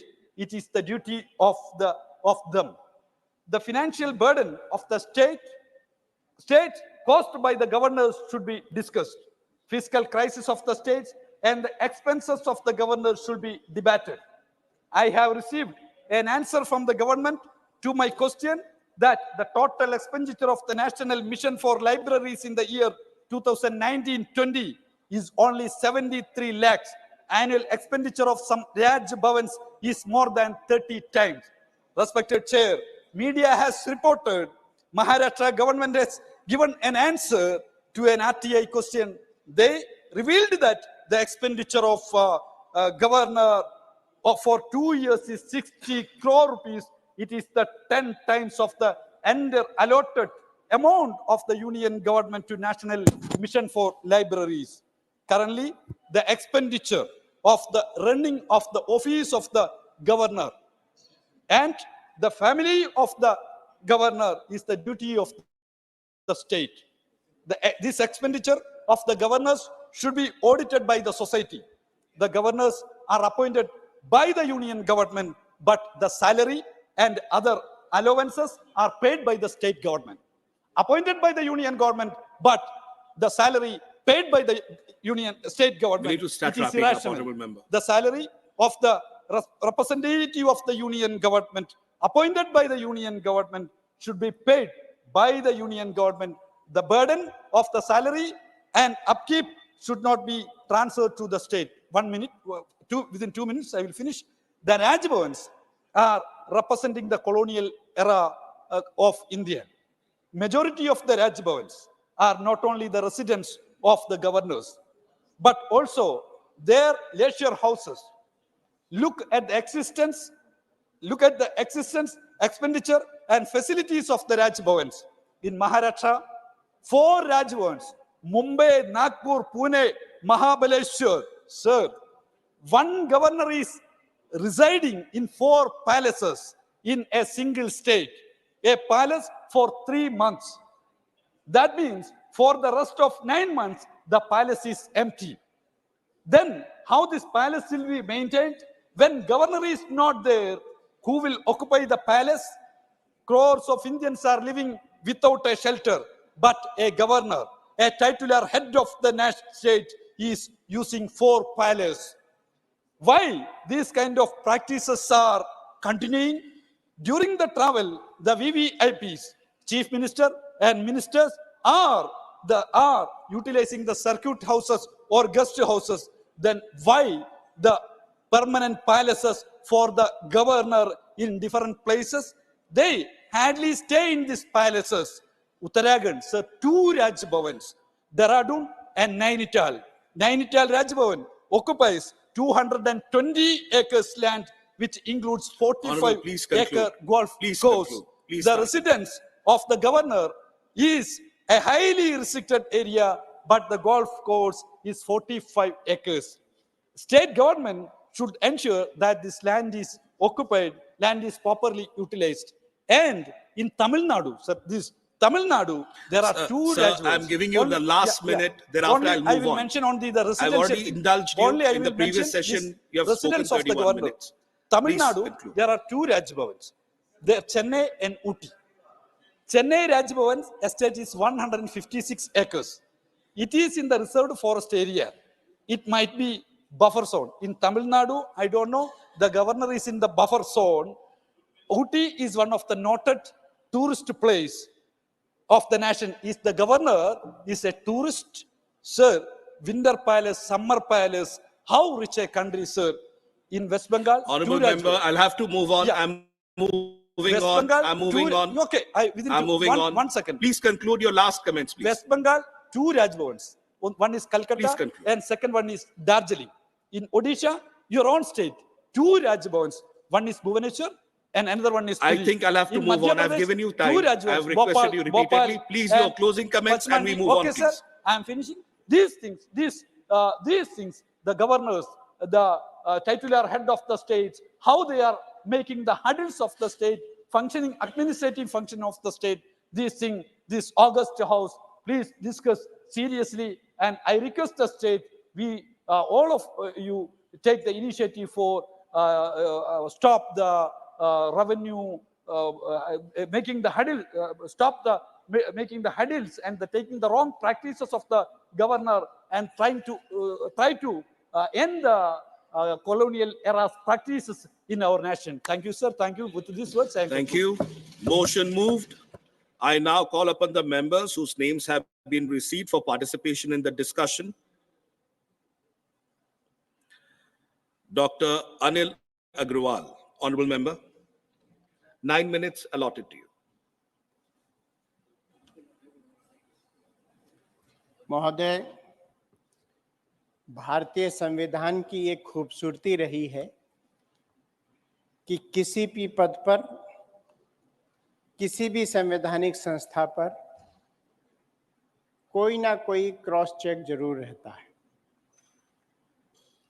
इस संविधान में जो governor का पद है बहुत ही महत्वपूर्ण पद है, और जब संविधान निर्माताओं ने भारतीय संविधान को बनाया, बहुत सोच समझकर इस पद को बनाया गया, और इस पद पर हमेशा बहुत ही विद्वान व्यक्ति रहे हैं। मेरे जो मित्र केरला से आते हैं, मैं उनको भी बताना चाहूँगा, वहाँ वर्तमान में भी जो गवर्नर हैं महामहिम श्री आरिफ मोहम्मद खान साहब, एक बहुत ही अच्छे स्कॉलर। आप अगर उनकी स्पीचेस सुनेंगे तो आपको लगेगा कि वास्तव में आप किसी विद्वान व्यक्ति की स्पीच सुन रहे हैं। और हिंदुइज्म और जो जिस धर्म से वो आते हैं मुस्लिम, उसके बारे में श्लोक और आयतों के माध्यम से जो वो बोलते हैं, पूरा देश उनकी बातों को सुनता है। अधिकांश ऐसे हमारे महामहिम हैं जो वास्तव में बहुत ही विद्वान हैं, और वो संविधान की रक्षक के रूप में इस स्टेट में काम करते हैं। जो मेरे मित्र ने कहा, अगर उस बात को मान लिया जाए तो पूरी जो संवैधानिक ढांचा है वो ही चरमरा जाएगा, और जो क्रॉस एंड चेक की जो हमारी एक संस्कृति है, पद्धति है, एक तरीका है, वो पूरा का पूरा हमारा समाप्त हो जाएगा। और स्टेट गवर्नमेंट्स जो चुन के आएंगी वो पूरी तरह से मनमानी हो जाएंगी, बेलगाम हो जाएंगी। कई बार लोकतांत्रिक व्यवस्था में ऐसे भी लोग चुन के आ जाते हैं जिनकी कोई आइडियोलॉजी नहीं होती, जिनकी कोई विचारधारा नहीं होती, किसी भी मुद्दे पर चुनकर आ गए और उसके बाद वो मनमानी करने की कोशिश करते हैं। और मेरे विद्वान मित्र ने जो कहा, जिस प्रकार से वो महामहिम को हटाकर और उस पद को दोबारा लाना चाहते हैं, उसमें उनका जो सजेशन है उसमें ये है कि साहब वहाँ के जो एमएलएज हैं, वहाँ की जो म्यूनिसिपैलिटीज़ हैं, वहाँ के जो कॉरपोरेशंस हैं, वो सब मिलके महामहिम का चुनाव करें इलेक्शन। महोदय, स्टेट में ऑलरेडी चीफ मिनिस्टर का जो चुनाव होता है वो लोकतांत्रिक व्यवस्था से होता है, और एक स्टेट में अगर दो लोकतांत्रिक व्यवस्थाएं दोनों इलेक्टेड हो जाएंगे तो शायद जो पर्पस था हमारे संविधान निर्माताओं का गवर्नर के पद पर नियुक्त करने का, वो पूरी की पूरी तरह से डिफीट हो जाएगा। महोदय, मेरे मित्र ने एक ये भी सुझाव दिया है अपने बिल में कि 2/3 अगर एमएलएज को चाहें तो वो गवर्नर को हटा सकते हैं। गवर्नर के पद पर वर्तमान में जो नियुक्ति होती है वो महामहिम राष्ट्रपति जी के द्वारा होती है, और राष्ट्रपति इलेक्टेड पद है। महामहिम राष्ट्रपति जी का जो चुनाव होता है उसमें हर विधानसभा के विधायकगण, लोकसभा के सांसदगण, राज्यसभा के सांसदगण, सबकी डिफरेंट वैल्यूज एमएलएज की रहती है, एमपीज की रहती है, और पूरे देश में उसका एक बहुत ही लोकतांत्रिक तरीके से चुनाव होता है, और उस चुनाव के आधार पर महामहिम राष्ट्रपति का पद पर व्यक्ति आसीन होता है। उनकी इंटीग्रिटी को या उनके द्वारा नॉमिनेटेड व्यक्ति को किसी भी प्रकार से शंका की दृष्टि से देखना मेरे ख्याल से ये उचित नहीं होगा। मैं आपको पूर्व में भी ले जाना चाहता हूं, जो मेरे मित्र मुझे लगता है गवर्नर के पद से परेशान हैं। कुछ कांग्रेस सरकारों में इस प्रकार के गवर्नर्स रहे हैं जिनका आचरण ठीक नहीं रहा, तो मुझे लगता है वो दृष्टांत उनके सामने है, लेकिन अधिकांश मामलों में इस प्रकार की व्यवस्था नहीं है, और गवर्नर्स की अपनी एक गरिमा है। आप देखिए, जब स्टेट इलेक्शंस का चुनाव होता है उस समय गवर्नर का कितना इंपॉर्टेंट रोल होता है। अगर गवर्नर भी राजनीति से प्रेरित होकर काम करने लगे तो मुझे लगता है पूरी की पूरी जो संवैधानिक व्यवस्था है, चीफ मिनिस्टर को शपथ दिलाने की व्यवस्था है, उनका सदन में जो बहुमत सिद्ध करने की व्यवस्था है, वो पूरी की पूरी प्रक्रिया जो है वो प्रभावित हो सकती है। महोदय, राजभवन के रेजिडेंसेस के बारे में कुछ मेरे मित्र ने बताया है कि किसी स्टेट में 3 हैं, कहीं 4 हैं। मैं आपको बताना चाहूँगा कि राजभवन वास्तव में कई स्टेट में ज़्यादा हैं, लेकिन उसमें 1 स्वीट या 2 स्वीट महामहिम राज्यपाल के लिए आरक्षित रहता है। बाकी का जो राजभवन है वो बहुत सारे व्यक्तियों के द्वारा यूज किया जाता है, उनके सेक्रेटरीज के द्वारा यूज किया जाता है। और उन राजभवनों में जब महामहिम नहीं भी रहते तब भी स्टेट में वीआईपी गेस्ट उसी राजभवन में निवास करते हैं। और ये एक ऐसी व्यवस्था है जो सुरक्षा की दृष्टि से भी उचित है।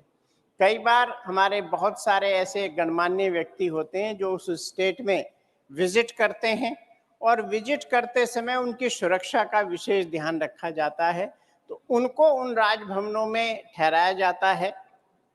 वो राजभवन सुरक्षा की दृष्टि से बहुत अच्छी लोकेशंस पे हैं, उनकी सुरक्षा व्यवस्था अच्छी है, तो उसमें जो हमारा बाकी की जो चिंताएं होती हैं उन महामहिम व्यक्तियों को ठहराने की, वो चिंताएं हमारी दूर हो जाती हैं।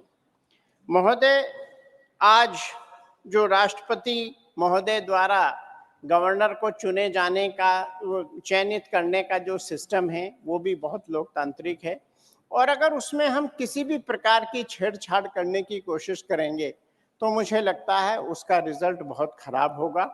हमारा जो गवर्नर का पद है बहुत ही एक महत्वपूर्ण पद है और राज्य सरकार की मनमानी को रोकने का एकमात्र जरिया है कि वो राज्यपाल की रिपोर्ट के आधार पर राष्ट्रपति उसमें बहुत सारे निर्णय करते हैं।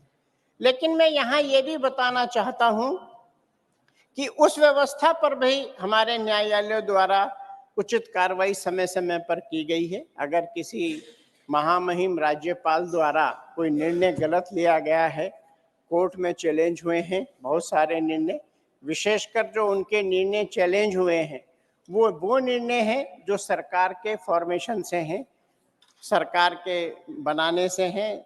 चीफ मिनिस्टर के शपथ से लेके chief minister nomination, chief minister का सदन में बहुमत, ये सारी की सारी व्यवस्थाएं जो हैं वो कई बार चैलेंज हुई हैं। उनमें भी लेकिन अधिकांश समय जो न्यायालयों के द्वारा जो निर्णय आए हैं। मान्य सदस्य, 1 मिनट आपका और है,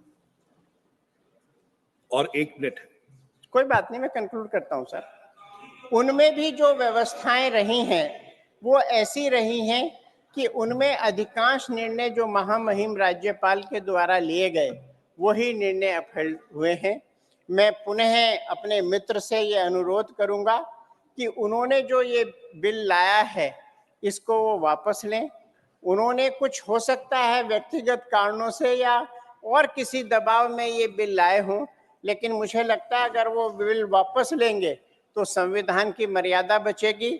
संविधान भारत का जो निर्माताओं ने बहुत सोच समझकर बनाया है और एक ऐसे पद पर जो बहुत बड़ा संवैधानिक पद है, उस पे हम किसी भी प्रकार से अगर मुझे लगता है छेड़छाड़ करेंगे तो ये उचित नहीं होगा। और मुझे लगता है कि मैं पूरे सदन से ये अनुरोध करूं कि इस बिल के विरोध में अपना मत करें।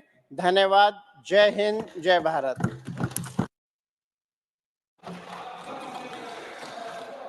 Honorable Member Dr. L. Hanumanteya ji, 15 minutes. You have 15 minutes allotted by your party. Sir, thank you, Chairman, sir. Sir, the private member bill moved by Dr. Shivadasan is timely, and this upper house with the representation of different political parties has to discuss thoroughly, and I request the house to have a unanimous decision on this in implementing the bill so that the friction between the central government and the state governments particularly the governments in the center and non-political attitude will prevail in the state, sir. Sir, Article 153 says, there shall be a governor in each state and one person can be appointed and he can be given 2 or 3 states as in charge. A governor is appointed by the president and is a nominee of the central government. Sir, it is stated that governor has a dual role, that he is the constitutional head of the state, bound by the advice of the Council of Ministers of that particular state. Sir, he functions as a vital link between the union government and the state government. Sir, the governor has the power to grant pardons, reprieves, according to Article 161. Sir, the governor with the CM, head of the state,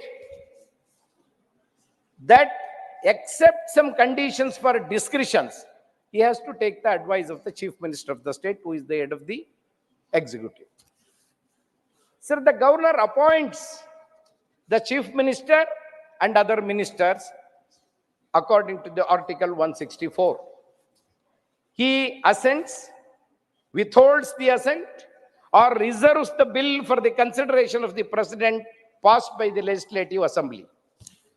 Then, sir, the governor may promulgate the ordinances under certain important circumstances according to the Article 213. Sir, governor is envisaged as the apolitical head. This is a very important factor to be considered. He is always an apolitical head who must act on the advice of the Council of Ministers. However, the governor enjoys certain discretionary powers granted under the Constitution.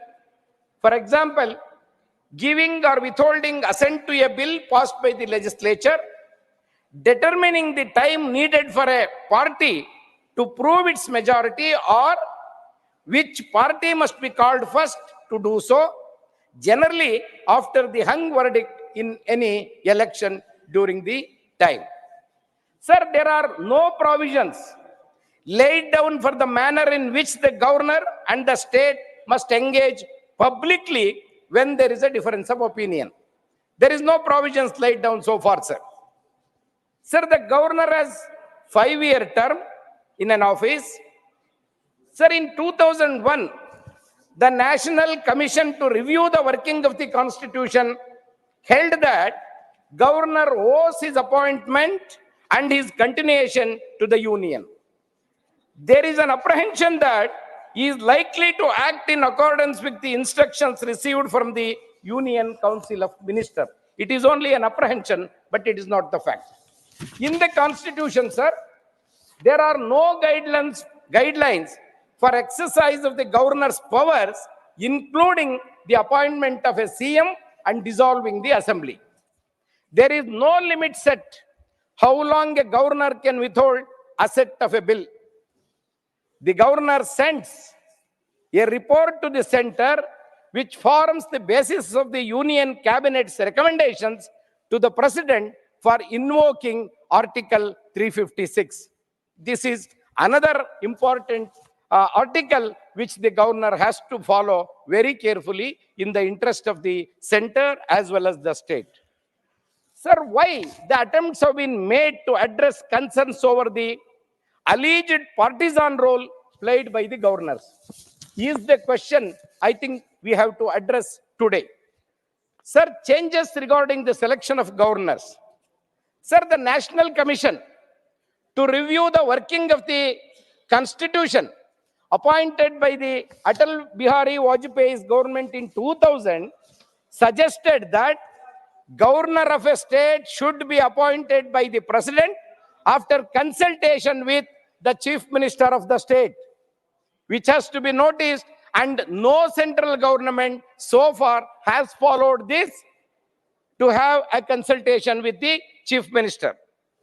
Sir, the Sarkaria Commission, set up in 1983 to look into the center-state relations, proposed that Vice President of India and Speaker of Lok Sabha should be consulted by the Prime Minister in the selection of the governors.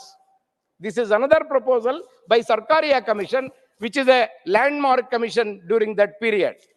Sir, that Punchi Commission proposal says Justice Madan Mohan Punchi Committee, constituted in 2007 on center-state relations, proposed in its report that committee comprising the Prime Minister, Home Minister, Vice President, Speaker, and concerned Chief Minister should choose the governor. This is another recommendation by the committee, sir. The Punchi Committee also recommended deleting the doctrine of pleasure from the Constitution, but backed the right of the governor to sanction the prosecution of ministers against the advice of the state government. So it also argued for a provision for impeachment of the governor by the state legislature. Sir, these are all the duties of the governors where we have to follow meticulously.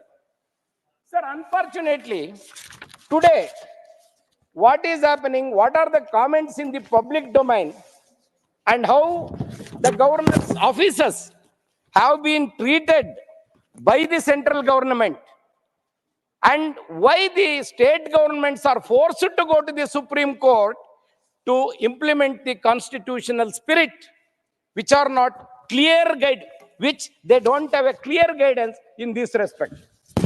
Sir, the Supreme Court questions, can governors kill the bills passed by the Assembly?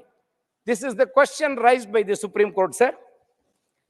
The substantive part of the Article 200 empowers the governor to withhold the assent of the bill. But in such an event, governor must mandatorily follow the course of action which is indicated in the first proviso of the communicating to the state legislature as soon as possible. A message warranting the reconsideration of the bill. But in most of the cases, sir, where people are in front of the Supreme Court today, the state governments are in front of the Supreme Court today, the minimum requirement of warranting the state legislatures as soon as possible, a message warranting the reconsideration of the bill has not been followed. Many a times, years together, bills were pending in the governor's office. This is the major cause to an elected government by the governors who are the representatives of the central government has followed. That is the major issue today which is under discussion. Sir, Baba Saheb Ambedkar has said during the draft constitution to the Constituent Assembly on November 4, 1948, Ambedkar highlighted the need to diffuse the constitutional morality in Indian society. He has also said that it is imperative to deepen the democracy, which is only a top dressing on Indian soil, which is essentially undemocratic. Sir, the journey of this 75 years of independence, the constitutionalism in India provides the perfect context to revisit the idea of constitutional morality, what Ambedkar said during that time, during 1948. It is also said the constitution and morality in light of the ongoing tussle between the governors and the elected governments, especially in Kerala, Maharashtra, of course not now, the government has changed, Punjab, West Bengal, Tamil Nadu. The noticeable factor is all these governments are non-BJP governments. That is what is to be noted today. Sir, the Supreme Court has expressed serious concern about the delays by the governors in assenting the bills passed by the state elected legislators. This violates the constitutional provisions and the doctrine of constitutional morality, which Ambedkar was talking about. Sir, the Constitution of India has envisaged the role of the governors as custodians of the constitutionalism in respective of states. However, owing to the nature of appointment using nominee selection by the union government, most of the time governors abide by the obligation of the ruling dispensation rather than the constitutionalism. This is the major observation at this time, sir. Sir, this has deepened the crisis between the union governments and the state government, which is eroding the principles of cooperative federalism. Sir, the conduct of the governors in these states has resurrected the question of the need to continue the governors in office in a parliamentary democracy. That is the crisis today. That is a serious crisis today. So the fact that there is a conflict between the governor's office and the elected governments is a very sad part of the democracy, a serious concern of the democratic process. Sir, the immediate consequences of this trend are affecting the public governance and administration, erodes the harmonious relation between the state and central government, and it also affects the governor office, destabilizes the elected government as they are under pressure and non-performing the governance. This union-state relations, overall, the federal scheme of the constitution is in the state of disequilibrium. Sir, there are some solutions suggested by the experts of the constitution and people who have experienced the 75 years of independence. Sir, one that, firstly, the state government must be consulted before the governor's appointment by the union government. This is the suggestion, as recommended by the Sarkariya Commission. This will ensure much needed consultation between the union and state governments, thereby strengthening the relationship between both these governments in the true spirit of cooperative federalism. Sir, secondly, the Supreme Court of India must direct the Union Ministry of Law and Justice to frame the guidelines for the Governor Office in consultation with the Law Commission of India to assent to the bills on time to avoid unregulated delays in the future, which is very much required and necessary. Sir, thirdly, empower the office of the President of India. Honorable member, you have to one recall, more minute. I'll go according to your time. Empower the office of the President of India to recall the governors who are the subject of the constitutional violation in discharging the duties as per the Article 200. Article 200 has become a serious concern today, where the governors are playing with it, with the discretionary powers given by the Constitution to them are not followed with a judicious thinking and judicious decisions. Sir, lastly, the time has come to remove the word otherwise in Article 356 through a constitutional amendment, as governors have misused the word to dissolve many elected governments in the states. Thank you. So, sir, last sentence, this will curtail some of the discretionary powers and prevent the misuse of governor's office by the union government, whichever is in the power. These things, if they are followed, the real private members which we are discussing will have some fruitful decisions, sir. Thank you very much. Thank you. Honorable member Shri Jawahar Sarkar. You have 7 minutes. Thank you, sir. Thank you for giving us this opportunity of supporting the constitutional amendment brought in by Dr. Sivadasan to introduce election of governors as a mode to save the constitution. Now, one of the most depressing news that I as a legislature, you as legislators, we all as part of the overall structure of governance, one of the most depressing news that we have heard in the last few days is the manner in which a governor, I am referring to the governor of Tamil Nadu, was pulled up by the Supreme Court for exceeding his jurisdiction. The Supreme Court has intervened from time to time, pulling up the governors of Kerala.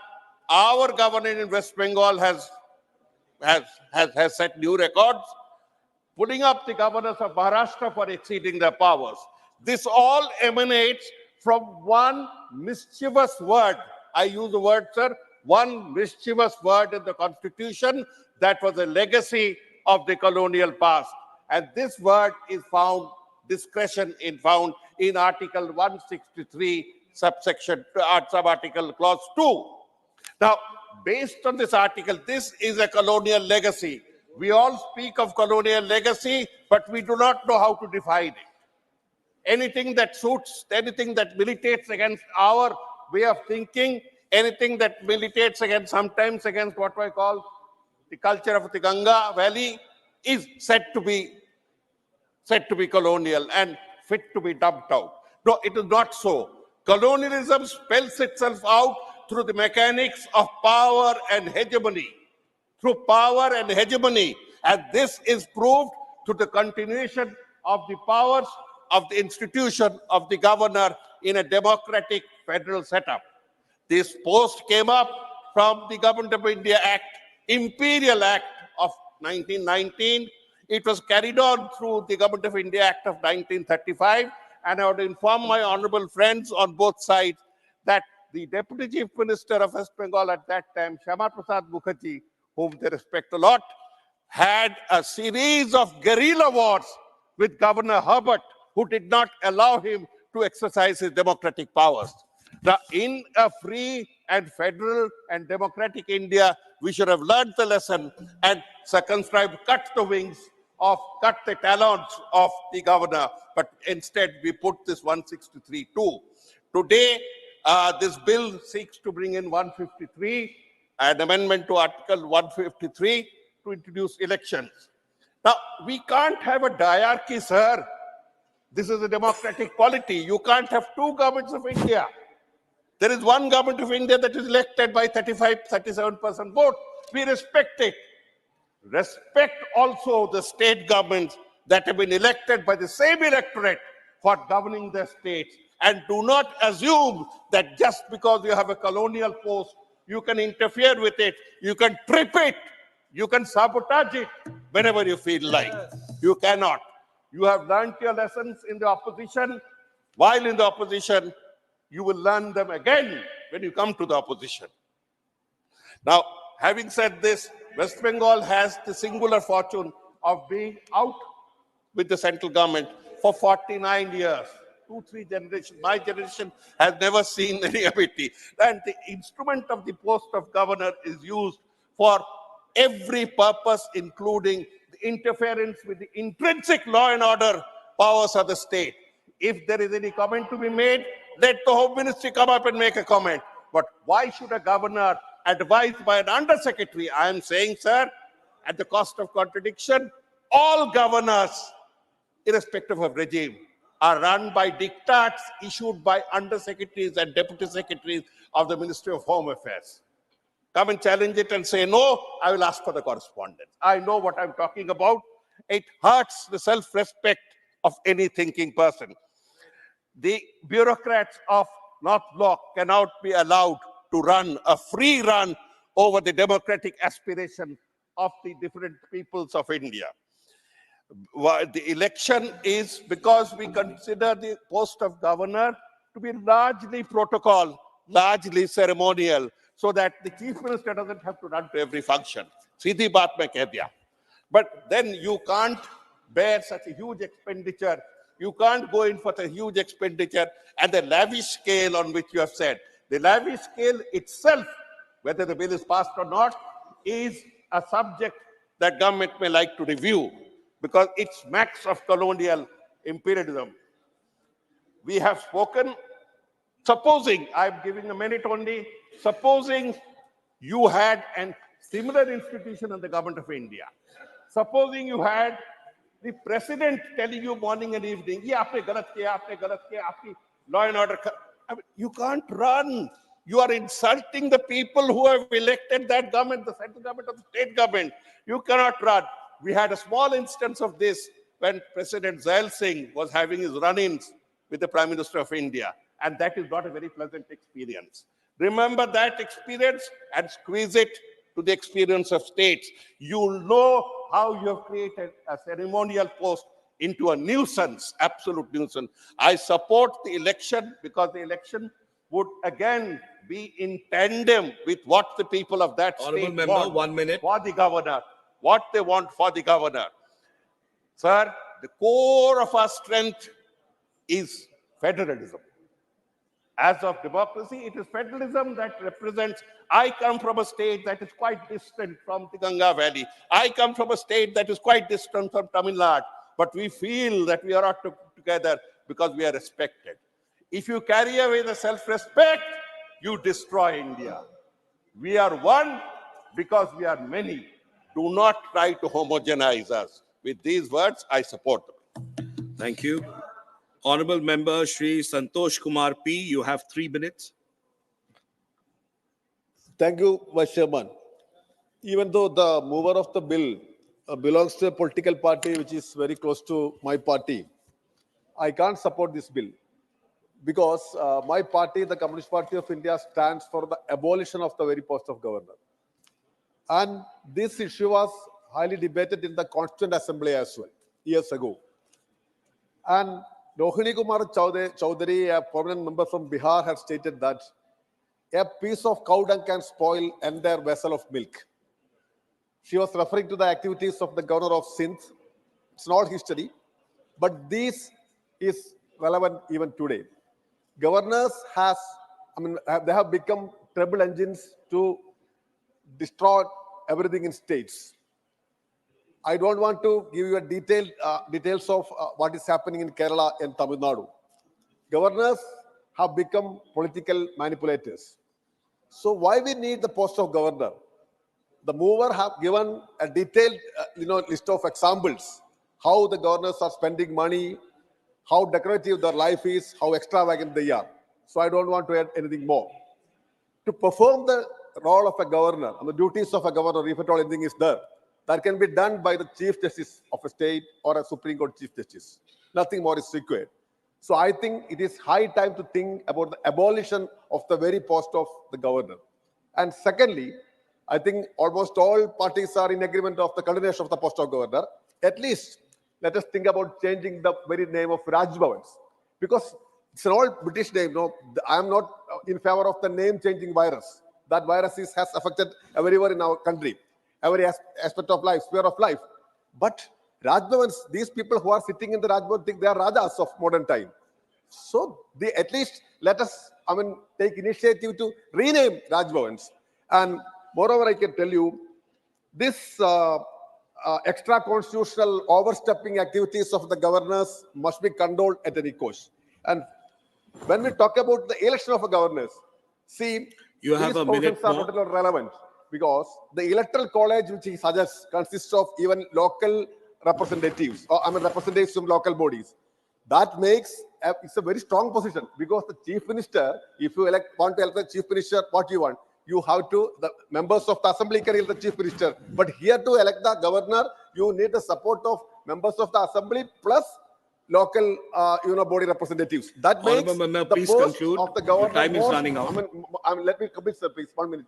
Make it more, more more powerful. So that it should not be higher than the elected chief minister of a state. The chief minister is, of course, that is the highest democratically elected body in a state. Then how can be the governor above that?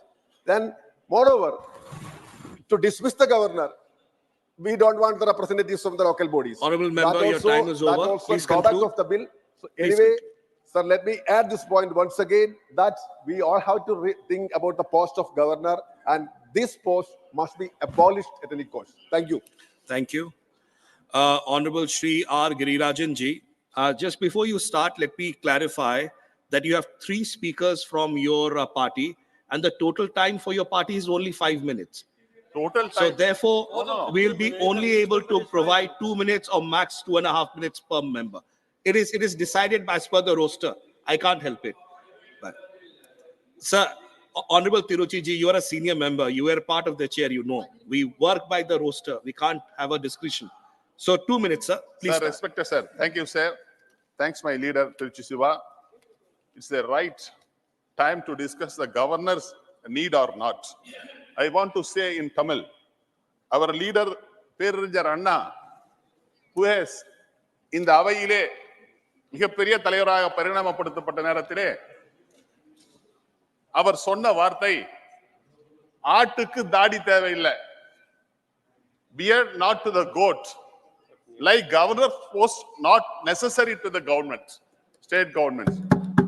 ஆட்டுக்கு எப்படி தாடி தேவையில்லையோ நாட்டுக்கு governor தேவையில்லை. இந்த governor பதவி என்பது மிகப்பெரிய அலங்கார பதவி. இந்த அலங்கார பதவி என்பது ஒருவரை கவர்னர் ஆக்கிவிட்டு மத்திய அரசு தனக்கு வேண்டாத அரசுகள் இருக்கின்ற இடத்துங்களிலே அவர்களை தலையாட்டி பொம்மைகள் போல் வைத்திருப்பதற்காக கவர்னரை பயன்படுத்தி கொண்டிருக்கிறார்கள். இந்தியாவிலே மகாராஷ்டிரத்திலே என்ன ஏற்பட்டது? கேரளத்திலே என்ன நடந்து கொண்டிருக்கிறது? தெலுங்கானாவிலே என்ன நடந்து கொண்டிருக்கிறது? ஏன் எங்கள் தமிழ்நாட்டிலே என்ன நடந்து கொண்டிருக்கிறது? 15க்கும் மேற்பட்ட மாநில அரசுகளால் தேர்ந்தெடுக்கப்பட்ட மக்களால் தேர்ந்தெடுக்கப்பட்ட பெரும்பான்மை பெற்ற மாநில அரசாக திராவிட முன்னேற்ற கழகத்தினுடைய அரசு தளபதி மு.க. ஸ்டாலின் அவர்கள் தலைமையிலே இயங்கிக் கொண்டிருந்த போதிலும் நாங்கள் அரசியல் சட்டம் வகுத்து தந்திருக்கின்ற நெறிமுறைகளின் அடிப்படையிலே பல்வேறு மசோதாக்களை மக்கள் நலனுக்கான மசோதாக்களை நிறைவேற்றி கவர்னருக்கு அனுப்பிய நேரத்திலே கிட்டத்தட்ட 2 ஆண்டுகளாக 15க்கும் மேற்பட்ட மசோதாக்களை தன்னுடைய காலுக்கு அடியிலே போட்டு மிதித்துக் கொண்டிருப்பவர் தான் இன்றைக்கு தமிழ்நாட்டின் கவர்னராக இருக்கின்ற திரு R.N. ரவி அவர்கள் என்பதை இந்த மன்றத்திலே பதிவு செய்ய விரும்புகிறேன். Please wrap up, please. The time limitation should fix for assent given by the governors on several issues. In India, states are also not strangers to controversies arising with their governors, most of them relating to choosing of chief ministers, conducting floor tests, dissolving legislative assemblies, recommending president's rule and delaying assent to bills or reserving them for president's consideration in the recent times besides Tamil Nadu, Chhattisgarh, Haryana and Kerala and Telangana. Article 153 of the Constitution provides for a governor in each and every state. The executive powers are vested in the governor under Article 154. Honorable member, the constitutional please conclude. scheme We'll have to move on. warrants that assent of the governor or the president is a necessary for all bills to become the law of the land. The Supreme Court in Shamshad Singh versus State of Punjab 1974 has settled the position that the governor is only a constitutional head under the executive powers of the state. I'm moving on, honorable member. Exercised I'm sorry, by the your time Council is up. I'll of have to move Ministers, on. virtue of Article of Shri India. Sujit Kumar, honorable member Shri Sujit Kumar. Sorry, I'll have to move on. Shri Sujit Kumar. I'm sorry, your time is up. Honorable member Shri Sujit Kumar. No, it's as per time. It's as per time. I'm sorry. You know the rules. You know the rules. You know the rules. Honorable member, please sit down. It's not going on record. It's not going on record. It's not going on record. Please, please. Sir, Honorable member Shri Sujit मेरा Kumar. समय अभी शुरू होना चाहिए All right. और sir आप तो दिलदार हैं 1-2 मिनट ज्यादा दे दीजिएगा मेरे हाथ में नहीं है, माननीय चेयरमैन साहब का निर्देश. Sir, although I acknowledge and appreciate You have a total of 5 minutes. Sir, 1-2 minutes, sir. Sir, although I appreciate and acknowledge the sentiments and the spirit with which this bill has been introduced by my dear friend and esteemed colleague, Mr. Shivdasan, I do not support the bill because I think it is neither desirable nor feasible. And I'll give you 4 reasons, sir. One is the issue of accountability. One is the constitutional reasons. Third is the normative grounds. And fourth are the constitutional debates, which have settled this issue in my view. Sir, we have to understand the difference between accountability and constitutional responsibility. The high office of governor is that of constitutional responsibility, constitutional authority, not accountability. Sir, in his arguments, the Honorable Member Shivdasanji, sir, alluded to the stature and dignity of the high office of the governor. I completely am with him on that. And he argued that because of this high office which the governor holds, he should enjoy the support, legitimate support of the people, and he should be accountable to the people. But sir, for this, we already have an elected government in the state. Can you have 2 parallel power centers, one of the chief minister and one of the governor? Sir, the office of governor should evoke, sir, cooperation and respect. And to give further clarity, I would like to quote what the Constituent Assembly member, Mr. B.G. Kher, had said.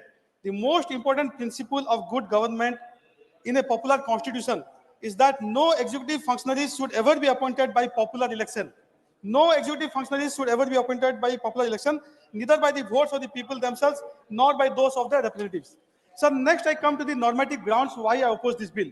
Sir, the office of governor should exert an all-pervasive moral influence on the state, sir, state government and the people of the state. Sir, I'd like to quote Sarkaria Commission, which Hanumantia ji elaborately referred to.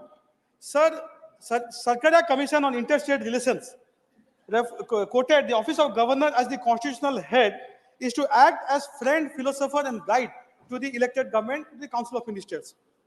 And sir, if we have an elected governor, as is envisaged in this bill, sir, we will not have the check and balance, which is the core of our constitution, sir.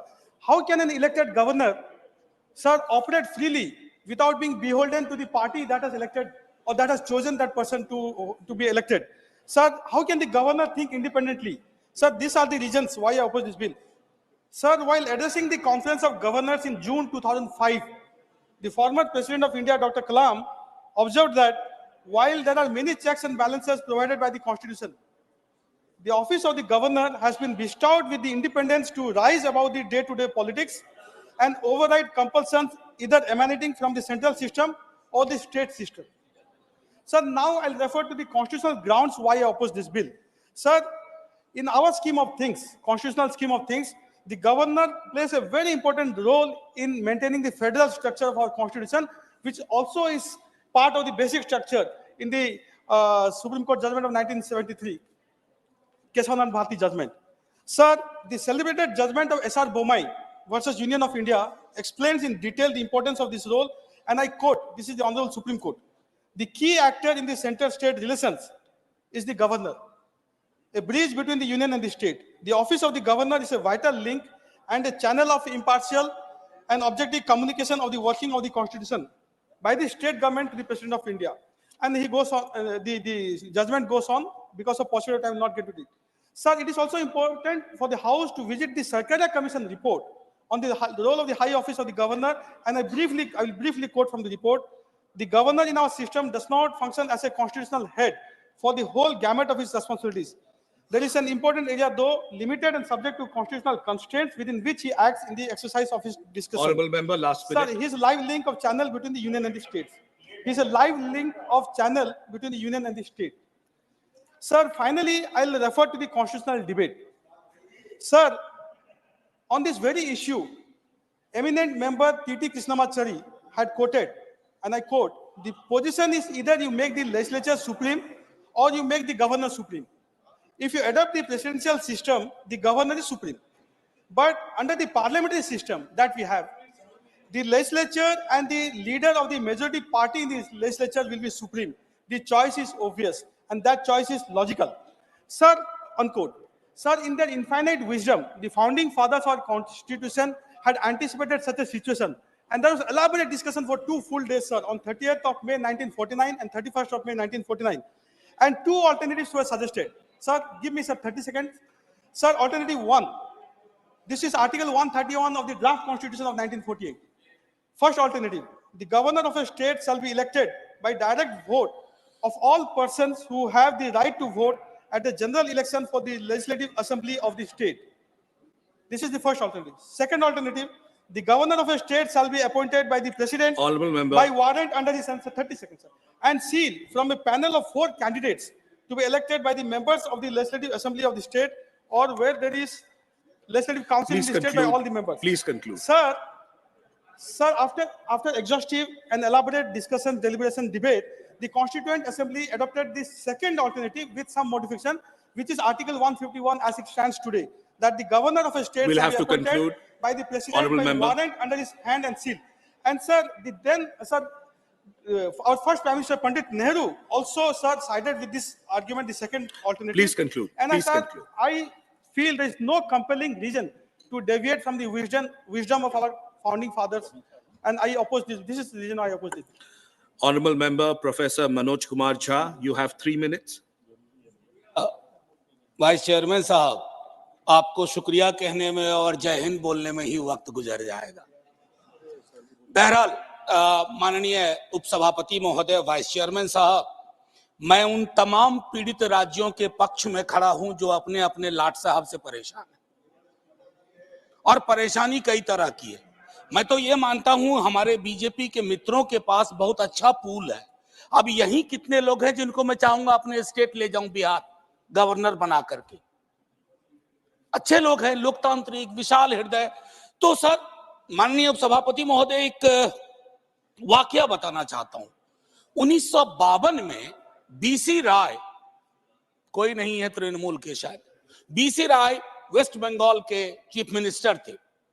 Nehru ji ने किसी को governor नियुक्त करने की कोशिश की, तो BC राय साहब ने कहा कि हमारे यहां नॉन बंगाली गवर्नर नहीं चलेगा। हालांकि उसके बाद काफी चीजें बदल गई, तो एचसी मुखर्जी साहब की नियुक्ति हुई। फिर 57 में वैसा ही कुछ हुआ, तो बीसी राय जी ने फिर कहा कि ना, वही बात अभी भी रहेगी, हमको बंगाली गवर्नर चाहिए। तो पद्मजा नायडू पर सहमति बनी। पद्मजा नायडू बाइलिंगुअल थी, मदर बंगाली, फादर आंध्राइट। तो एक वो दौर था जहां देश के प्रधानमंत्री मुख्यमंत्री की बात सुनते थे, और एक ये दौर है, बाकी तो नहीं कहूंगा, फिल इन द ब्लैंक है, लेकिन मुख्यमंत्री से वैर रखना। गवर्नरों ने अपना दायित्व तो समझ लिया। कितने नाम गिनाऊं, कहां तक सुनोगे, कहां तक सुनाऊं, हजारों हैं शिकवे, क्या क्या गिनाऊं। अब हाल में ही सर्वोच्च न्यायालय की टिप्पणी आई। वो टिप्पणी क्या कहती है?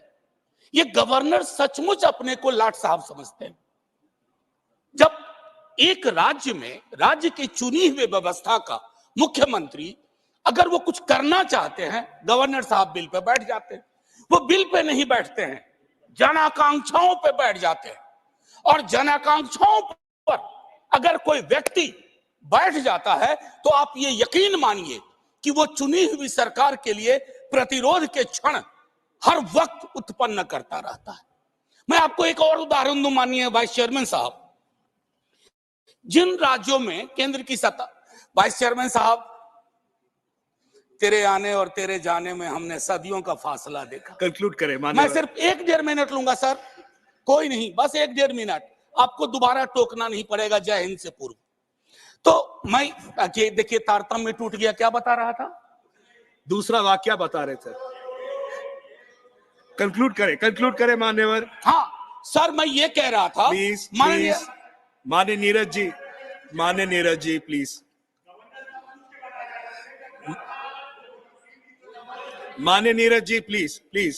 सर, नीरज भाई वाला टाइम निकाल दीजिएगा मुझ में से। आप कंक्लूड करें मान्यवर। सर, कंक्लूड कैसे करूं? बीच में नीरज भाई बोल दिए। चलिए, आप मैं सर इतना कहना चाहता हूं कि जिन राज्यों में बीजेपी विपक्ष में है, वहां मजबूत हो जाती है बीजेपी। जानते हैं क्यों? गवर्नर साहब 60% विपक्ष का काम कर देते हैं, वो विपक्ष में हो जाते हैं। मैंने ऐसे गवर्नर्स देखे हैं जो टेलीविजन चैनल में शाम से बैठ जाते हैं, अपनी ही सरकार के बारे में। Honourable member, please conclude. Sir, Anil ji, please conclude करें। ऐसे में 30 सेकंड्स, प्लीज नहीं, एक बात बताइए प्लीज कंक्लूड। अगर ऐसे बात होगी तो कोई बात कैसे? माननीय मनोज जी। सर, माननीय मनोज जी, आपने कहा तो मैं एक चीज जरूर कहूंगा। एक चीज जो मुझको बड़ी दुखती है, जब आप मैं conclude करिए, राजनीति में भी नहीं था, बता रहा हूं सर। गवर्नर का वाइस चांसलर के अपॉइंटमेंट का अधिकार। सर, राज्य की शिक्षा व्यवस्था में राज्य की सरकार से सवाल पूछे जाते हैं, तुम्हारा सेशन लेट क्यों है, तुम्हारी ये परेशानियां क्यों है, तुम्हारी वो परेशानियां क्यों है, लेकिन वाइस चांसलर के चयन का अधिकार, नियुक्ति का अधिकार राज्य की सरकार के पास नहीं है। अंत में मैं अपनी बात यही समाप्त करूंगा। माननीय उपसभापति जी, आपने वक्त दिया, हालांकि मेरे वक्त में कई लोगों ने वक्त ले लिया, लेकिन मैं इतना कहना चाहूंगा कि गवर्नर के पद पर, क्योंकि आप सत्ता में, केंद्र की सत्ता में हमेशा नहीं है, ऐसी व्यवस्था ना हो कि केंद्र और राज्य के बीच में जो अंबेडकर साहब की अवधारणा थी कि राज्य खैरात नहीं मांग रहा है केंद्र से, एक सहकारी संबंध है जो।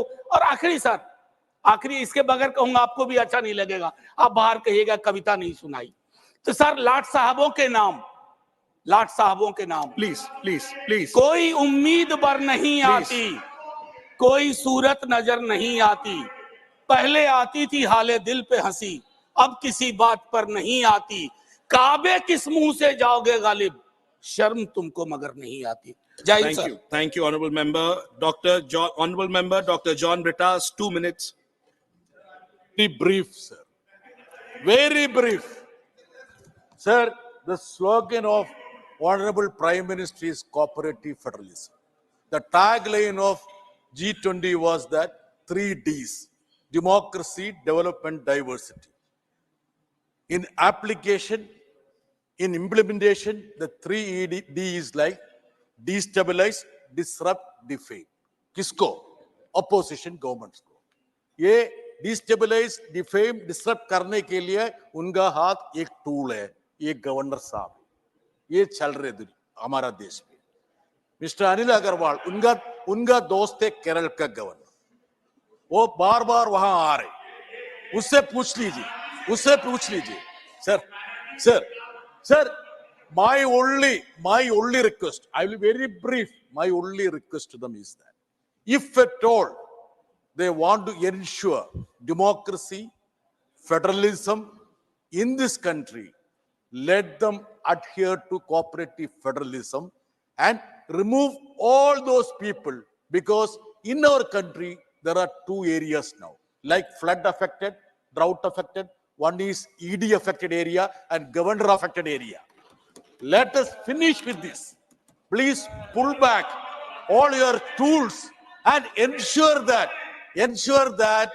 your words are implemented.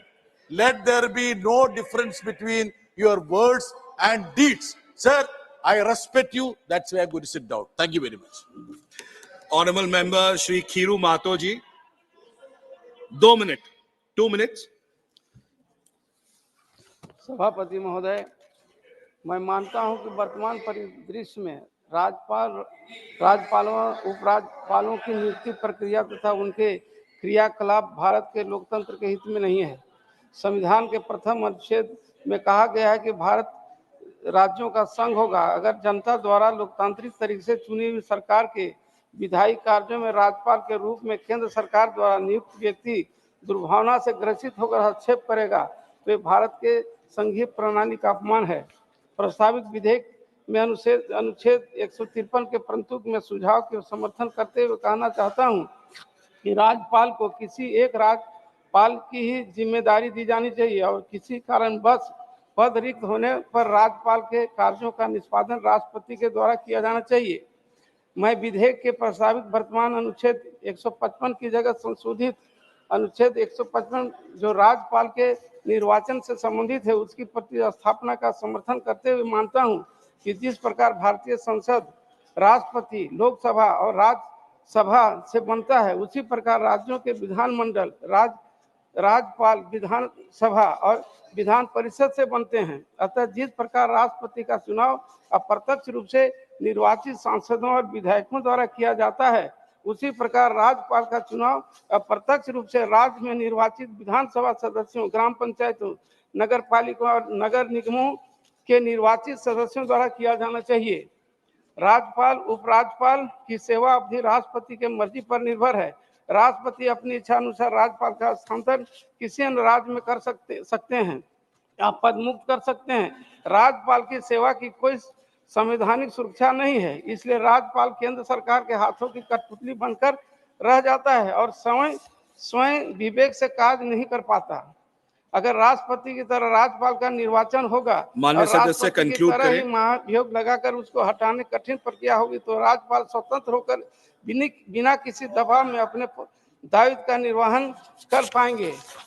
Conclude करें मान्यवर, कंक्लूड करें। एक मिनट। इस फैसले में न्यायालय ने कहा था कि किसी भी राज्य सरकार के बहुमत का फैसला राजभवन की जगह विधानमंडल होना चाहिए। राष्ट्रपति शासन लगाने से पहले राज्य सरकार को शक्ति परीक्षण का मौका देना चाहिए।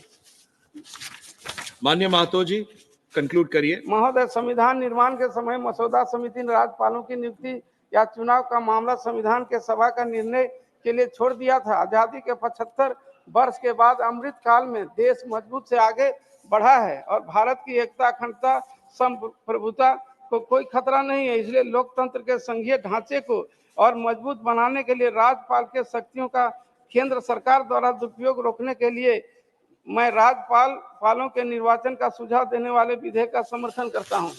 धन्यवाद। धन्यवाद। Honourable lieutenant general doctor DP Vats retired, 6 minute.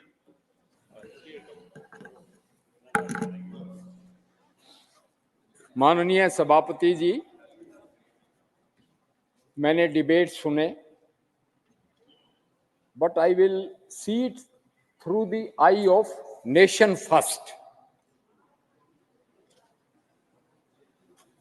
Democracy में चेक्स एंड बैलेंसेस से संविधान चलाया जाता है। Parliament, executive, judiciary and media इसके स्तंभ हैं। इनमें सामंजस्य और बैलेंस बनाना बहुत जरूरी है। मैं बताना चाहूंगा कि गवर्नर साहब का रोल कहाँ अहम होता है। जैसे मैंने कहा नेशन फर्स्ट, वैसे तो कॉन्स्टिट्यूएंट असेंबली में डिटेल से डिस्कस हुआ था कि गवर्नर को इलेक्ट करा जाए या गवर्नर को सेंट्रल गवर्नमेंट अपॉइंट करे। एंड मैं बताना चाहूँगा कि उस ड्राफ्ट में the direct election of governor is incompatible with the parliamentary system established in the states. The mode of direct election is more likely to create conflicts between the governor and the chief minister. ये constituent assembly का draft है और जो संविधान सभा ने पास किया और बाबा साहब अंबेडकर का बनाया हुआ संविधान, हमने आर्टिकल 370 भी चेंज किया, उसको स्क्रैप किया। तो अंबेडकर जी ने लिखा था कि ये एक टेम्परेरी मेजर है। तो we have all respect for Baba Saheb. The governor being only a constitutional nominal head, there is no point in making elaborate arrangements for his election and spending huge amount of money. The election of a governor would be entirely on personal issues, hence it is not in the national interest to involve a large number of voters in such an election. An elected governor would naturally belong to a party and would not be impartial. The election of governor would create separatist tendencies and thus affect the political stability and unity of the country. The system of presidential nomination enables the center to maintain its control over the states. The direct election of governor creates a serious problem of leadership at the time of general elections in the state. The chief minister would like his nominee to contest. मैं वापस आऊंगा nation first पे। मैं खुद कश्मीर में सर्व किया 5 साल तक और ऐसे हालात पैदा हो गए कि गवर्नर राज या प्रेसिडेंट राज लगाने के सिवाय कोई चारा नहीं था। और ये कांग्रेस शासन की बात है।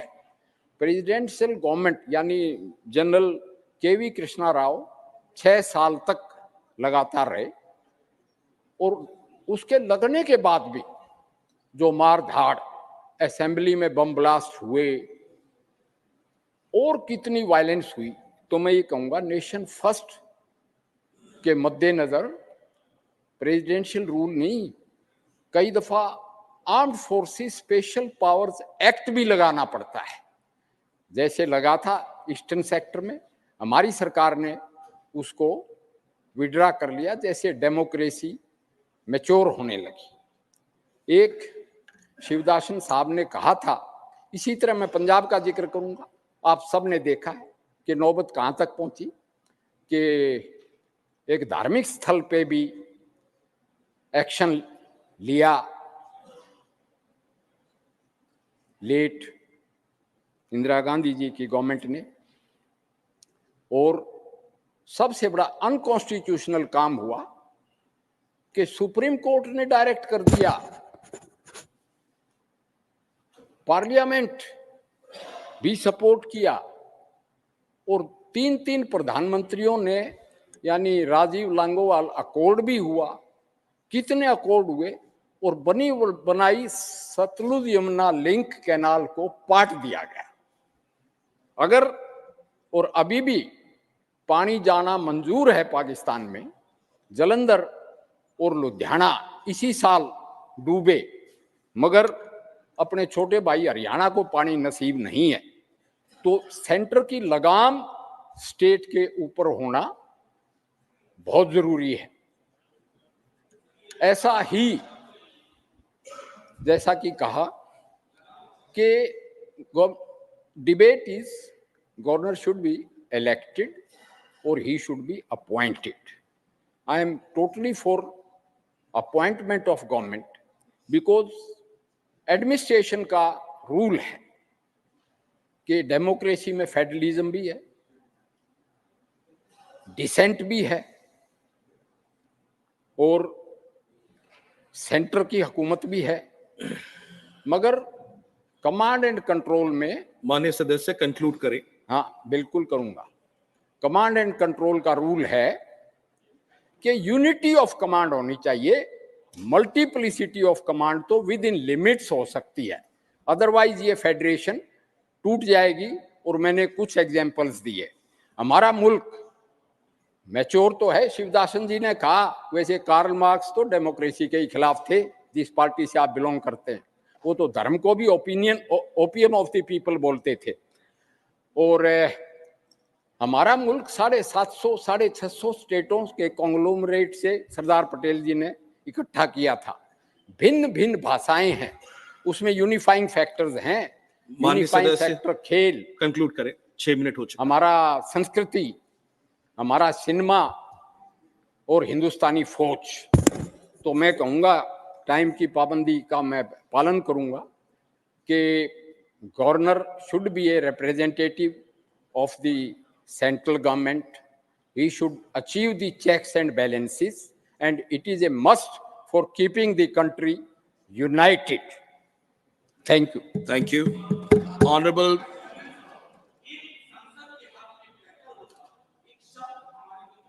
ने कहा कि केंद्र की लगाम राज्यों पर होनी चाहिए। ये लगाम शब्द केंद्र की लगाम नहीं होना चाहिए।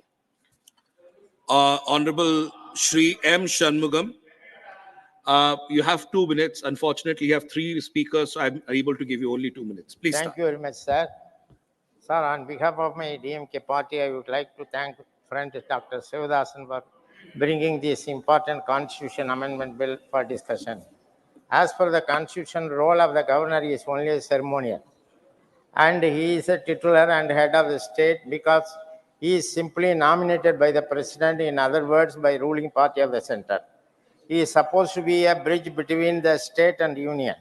Our party DMK earlier leader, the former leader Dr. Kalaignar, and the present leader, the Chief Minister Thalapathy Stalin, is always insisting governor should be appointed after consulting the state government in India.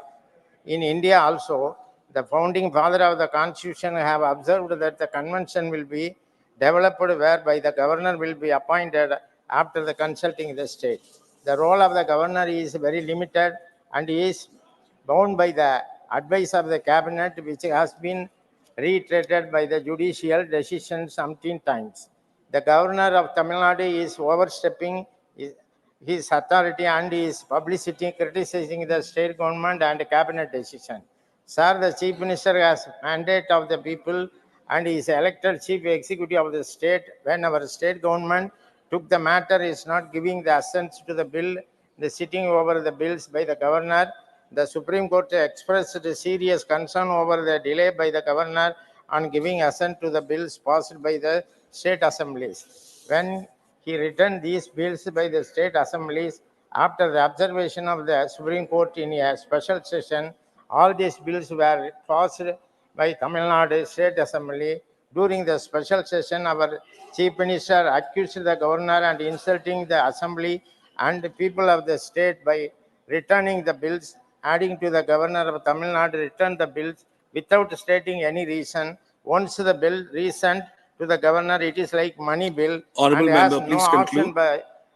but give his assent, but he acted with an ulterior motive by sending all these bills to the president. It is very unfortunate that the governor is preventing elected state government from implementing the various schemes and programs through the legislative Honorable member. proposals. This issue, Governor ex officio Chancellor of State Universities is also be reviewed. In this connection, our state Honorable assembly member, has I'll have passed to a move bill on. to I'm make sorry. a chief minister I'll as have the to move on. chancellor, but the governor has not given assent to the bill. Because of that, functioning of the university is affected. Last sentence, and the please. We'll have to conclude. students are not able We'll have to conclude. get a degree certificate as convocation program is not being Thank you, honorable finalized. member. I'm moving Many on. I'm moving demonstration on. and signature I'm moving on. campaign were Honorable held on member. state and Tamil Nadu. Honorable member, I'm moving Recall on. the Thank you. governor, but the union Shri government Ajay is not Pratap taking Singh. any action. Honorable Shri Ajay Pratap Singh.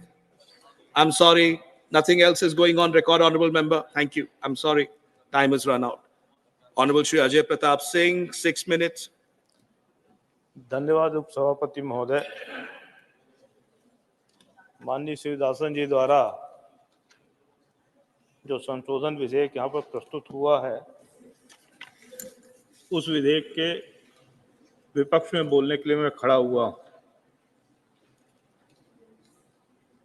विपक्ष में इसलिए बोल रहा हूँ कि अगर उनके द्वारा सुझाए गए संशोधनों को ये सदन स्वीकार कर लेता है तो केंद्र राज्य के संबंधों पर असर तो पड़ेगा ही, साथ ही साथ इन संशोधनों के कारण हमारा देश कमजोर होगा। जब हम मजबूत भारत की अवधारणा पर विचार करते हैं, मजबूत देश की अवधारणा पर विचार करते हैं, तो मेरे विचार से मजबूत देश तभी हो सकता है जब हमारा केंद्र मजबूत हो। अगर केंद्र कमजोर हो जाएगा तो हमारा देश खंड खंड हो जाएगा। अक्सर हमारे विपक्षी साथी यूनिटी इन डाइवर्सिटी की बात करते हैं, सुनने में अच्छा लगता है, विविधता में एकता, लेकिन जिस सीमा तक वो विविधता की कल्पना करते हैं वो देश की एकता के लिए खतरा होता है। मेरे जैसे लोग जिनके लिए राष्ट्र प्रथम है, वो विविधता में एकता नहीं एकात्मता ढूंढते हैं। हमारे देश के अंदर अनेक ऐसे तत्व हैं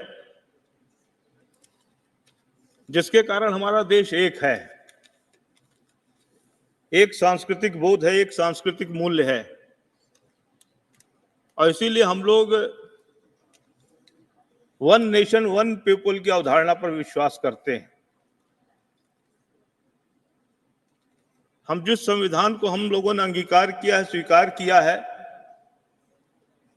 जिसके आधार पर चाहे राज्य सरकार हो चाहे केंद्र सरकार हो संचालित होती है, उस संविधान की हमने शुरुआत ही किया है कि we the people of India, हम भारत के लोग।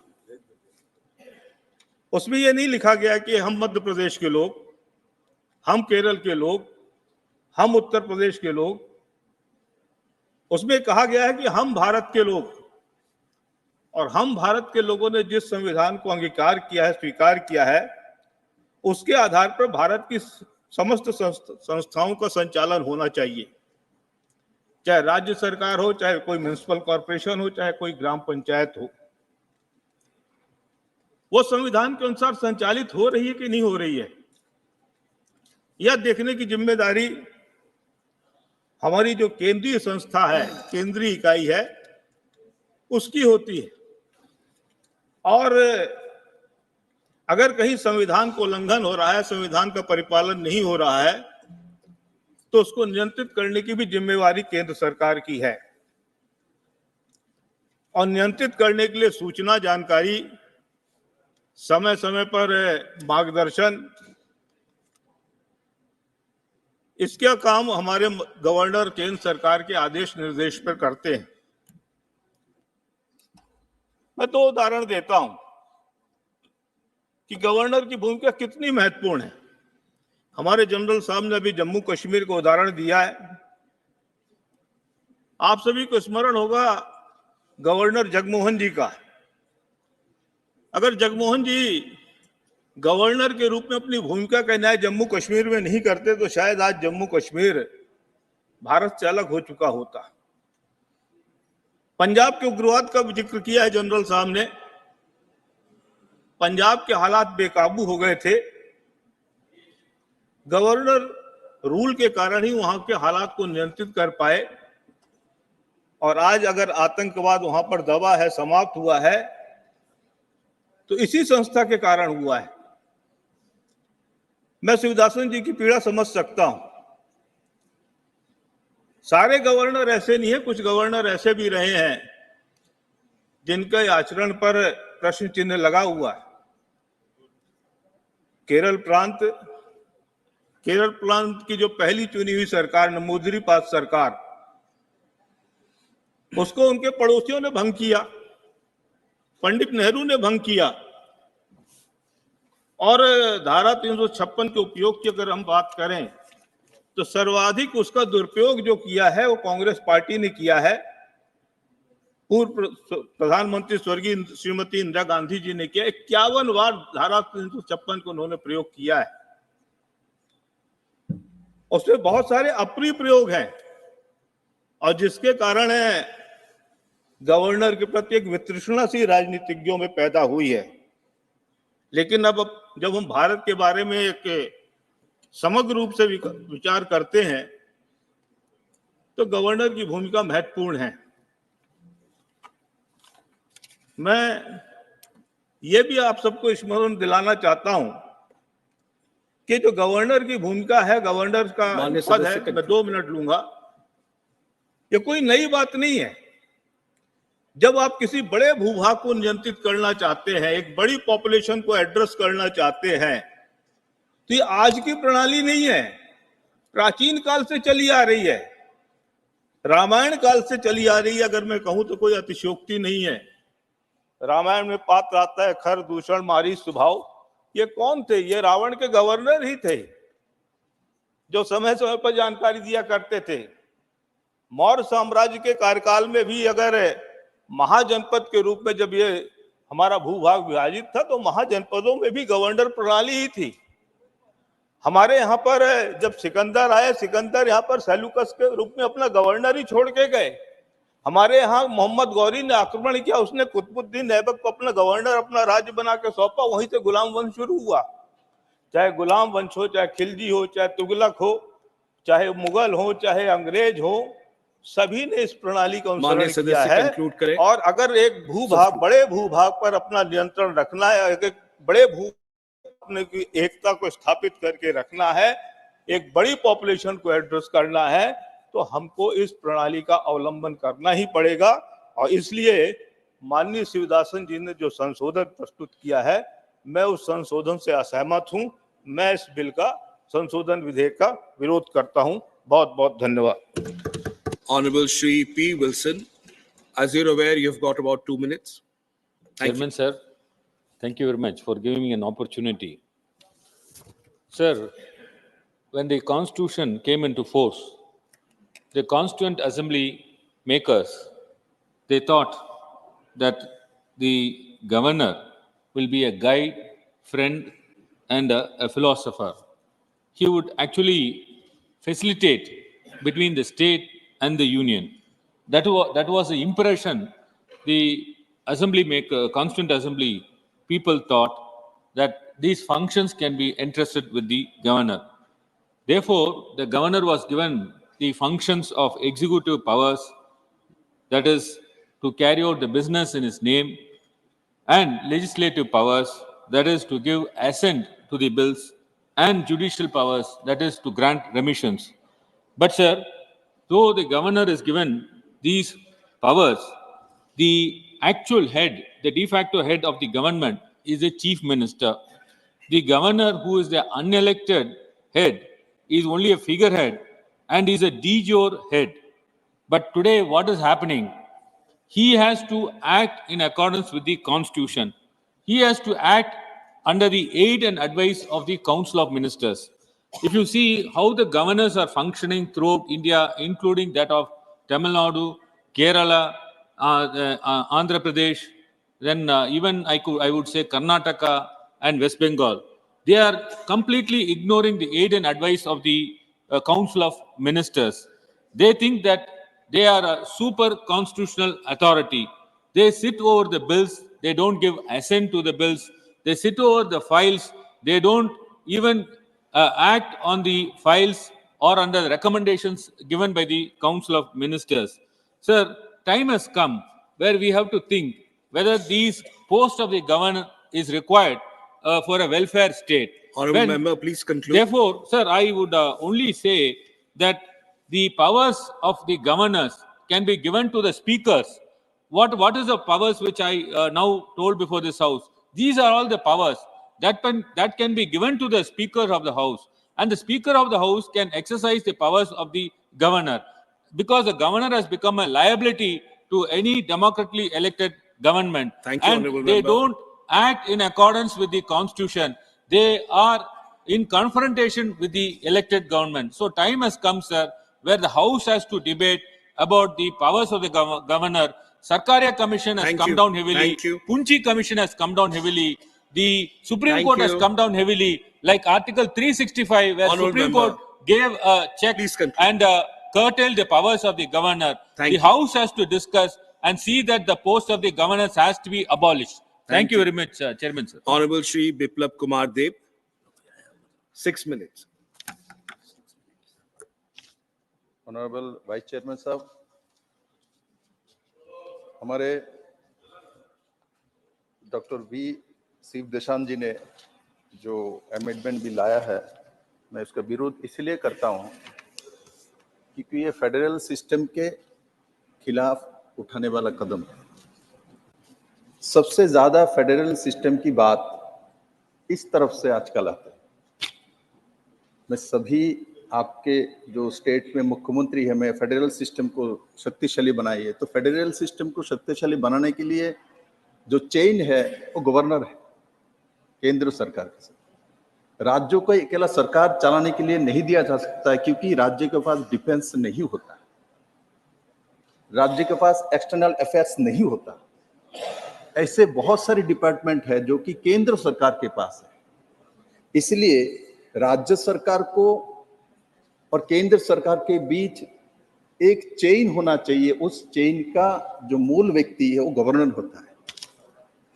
गवर्नर के ऊपर कितना खर्चा होता है, कितना नहीं होता, वो मैं उस पर नहीं जाऊंगा। साथ ही साथ मैं मेरे मित्र को बताना चाहता हूं, मैं जब त्रिपुरा में मुख्यमंत्री बना 2018 में, 25 साल वहां कम्युनिस्ट के आप लोगों का सरकार था और मुझे मौका मिला वहां काम करने की। और मुझे उस समय सुनाई देता था पूरे देश भर में कम्युनिस्ट के मित्रों ने जो त्रिपुरा में गोल्डन इरा चल रहा है। मुख्यमंत्री बनने के बाद मुझे लगता है गोल्डन इरा चल रहा है, बहुत कुछ मिलेगा। फाइनेंस में पूछा तो 13,000 करोड़ की हमारे घाटती थी जो इंटरेस्ट देना पड़ता था। इधर तो पूरे देश में प्रचार हुआ था, गोल्डन इरा चल रहा था, पूरी दुनिया में उस चीफ मिनिस्टर का प्रचार किया जा रहा था जो 20 साल के मुख्यमंत्री लगातार रहे, हिस्ट्री कर रहा था। तो मुझे बहुत उत्साह था कुछ तो मिलेगा। और उसके बाद जब मैं सेक्रेटरीट में जाके चीफ मिनिस्टर के रूम में जाके देखा, जो वहां भारत के नेशनल फ्लैग नहीं है, एक भी मिनिस्टर के रूम में नेशनल फ्लैग नहीं थे, अशोक चक्र नहीं थे, क्योंकि भारत के संविधान को कम्युनिस्ट के स्वभाव में नहीं मानना इनका आदत है। वो मार्क्सवाद को मानते हैं। भारत का संविधान को जब जरूरत पड़ता है तब मानता है, इसलिए भारत के संविधान को जब भी मौका मिले उसको अटैक करना, उसको कमजोर करना, ये कम्युनिस्ट का स्वभाव है। मैं कहता हूं मेरे मित्रों, स्वभाव इसको धीरे धीरे बंद कर दो। और साथ ही साथ भारत के जो स्वभाव उसमें आ जाना चाहिए। और इस देश के संविधान के ऊपर हम सवाल उठा लेते हैं, इस देश के सिस्टम के ऊपर सवाल उठा लेते हैं। Please. No, it's not going on record. It's not going on. Address the chair. It's not going on record. National Please. Flag जरूर लाया, मैं इसलिए गर्वीभूत करता हूं। त्रिपुरा के लोग बहुत वर्षों से चाह रहा था जो वहां नेशनल फ्लैग रूम में रहे, किंतु कम्युनिस्ट के कारण से वो नहीं पहुंच पा रहा था। मैं तो आगे जाके ये बोलूंगा, कम्युनिस्ट के एक समय तो पार्टी ऑफिस में 15 अगस्त 26 जनवरी में तो नेशनल फ्लैग नहीं उठाते थे। इतिहास है भाई। बाद में मजबूर हुआ तो नेशनल फ्लैग उठाने लगे हैं, वो सच्चाई है। Please address the chair, honorable member. इसलिए Address the chair. माननीय उपसभापति महोदय, मैंने कांग्रेस के हनुमान मंत्या जी को देखा, गवर्नर के बारे में बोले जा रहे थे, सिस्टम के बारे में बोल रहे थे। भाई, भारतीय जनता पार्टी एनडीए के सरकार आने के बाद हम लोगों ने असंवैधानिक रूप से किसी सरकार के साथ व्यवहार नहीं किया है। मैं इसलिए अपने सरकार का पीठ थपथपाता हूं। जो भी ऐसा किया गया है दुरुपयोग, वो No, I'm कांग्रेस not के allowing जमाने this. किया I'm गया। not उस allowing this. Congress No. This cannot go on. No. उस कांग्रेस को UPA I'm not allowing communist it. Party ने सपोर्ट देके रखा हुआ था। इसीलिए डीएमके के मित्रों को बोलता हूं, आपके सरकार के सबसे गिराया ज्यादा ये इन्होंने जो Please सपोर्ट address the देके रखा chair. था, उस सरकार ने गिराया। इसलिए इस बात को देखिए, हमारे सरकार आने के बाद हमने किसी सरकार को असंवैधानिक तरीके से नहीं गिराया। और हमने गवर्नर को जिस तरीके से काम करना है, माननीय हमारे महामहिम राष्ट्रपति जी के मार्गदर्शन में काम किया जाता है, पीएम के मार्गदर्शन में काम नहीं किया जाता है। ये कांग्रेस के समय होता था जो प्रधानमंत्री के मार्गदर्शन में काम किया जाता था, हमारे समय नहीं होता है। इसलिए संविधान को मानते हुए हम काम करते हैं। और जौहर सरकार जी अभी नहीं है, बोल रहा था तमिलनाडु के गवर्नर के ऊपर हाईकोर्ट ने टिप्पणी की, हाईकोर्ट ने आलोचना की, इसीलिए गवर्नर हटा देना चाहिए। तब तो इस देश में सबसे ज्यादा हाईकोर्ट ने इंटरवेंस किया है तो पश्चिम बंगाल के मुख्यमंत्री के ऊपर किया, उनके काम काज के ऊपर किया है। सबसे पहले तो इनको उठा देना चाहिए, इनको रिजाइन कर देना चाहिए। माननीय सदस्य, तो 1 मिनट, लास्ट 1 मिनट। कोर्ट में कोई विषय उठे और कोर्ट इसका आलोचना समालोचना करे, इसलिए संवैधानिक सिस्टम में बैठे हुए व्यक्ति चले जाए और चले आए, ऐसा इस देश में नहीं हुआ है और आगे भी नहीं होगा। तो मैं मानता हूं जो इस सदन में जिस तरीके से इस बिल को अलग अलग व्यक्ति ने अपने विषय रखा है, किंतु मेरा मानना है गवर्नर बहुत जरूरी है, क्योंकि गवर्नर के बिना केंद्र सरकार के साथ हमारा संपर्क जो है उसको चेन टूट जाएगी। और भारत इतना बड़ा देश है, उसको इस सिस्टम में रख के ही चलाया जाता है। इसलिए संविधान के माध्यम से जो बाबा साहब ने सिस्टम लाया है, उसको समय समय हमने बहुत सारे अमेंडमेंट किया है जो जरूरत पड़ता है, किंतु इसका कोई जरूरत नहीं है। इसलिए मैं इसका घोर विरोध करता हूं और मैं भारत के संविधान के प्रति निष्ठा रखता हूं। तो मैं आपको भी बोलता हूं, मार्गबाद छोड़ के भारत के संविधान पे निष्ठा पे आ जाइए। धन्यवाद। Thank you. May I now request Honorable Shri Naresh Agrawal ji to start? Sorry, no, Mani Naresh Bansal ji, I'm sorry. धन्यवाद उपसभापति जी। गवर्नर का चुनाव हो, हाँ जी, एक्चुअली सॉरी, 5:15 बजे हमें रुकना था, बस नहीं, अभी रोका है, अभी रोका है। 1 सेकंड। माननीय नरेश जी, अगली बार जब नेक्स्ट आपका प्राइवेट मेंबर्स बिल आएगा तब आप शुरू करेंगे अपना स्पीच। 5:15 बज चुके हैं। माननीय चेयरमैन साहब का आदेश था कि अभी स्पेशल मेंशंस लिए जाएंगे, तो अगले सेशन पे जब अगले दिन पे जब शुरू होगा तब आप करिए। कांग्रेस को अभी permit list of special mention Miss Indubala Goswami ji, Honorable Goswami ji. Demand for stoppage of Vande Bharat train at Pathankot railway station. Not present. Special mention, please. Microphone. Yes, please. Please start. My subject is demand for stoppage of 22439 22440 Vande Bharat train at Pathankot railway station. माननीय rail मंत्री जी के समक्ष Vande Bharat train संख्या 22/439/22/440 Pathankot cantt railway station पर ठहराव के संबंध में निवेदन करना चाहती हूँ।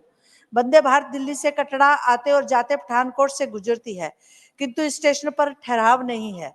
यह बहुत महत्वपूर्ण रूट है जिसमें Pathankot cantt railway station Punjab, Himachal Pradesh के जिला चंबा व कांगड़ा के लोगों के लिए एकमात्र ब्रॉड गेज रेलवे लाइन है। साल भर भारी संख्या में लोग मां वैष्णो देवी की यात्रा के लिए जम्मू जाते हैं।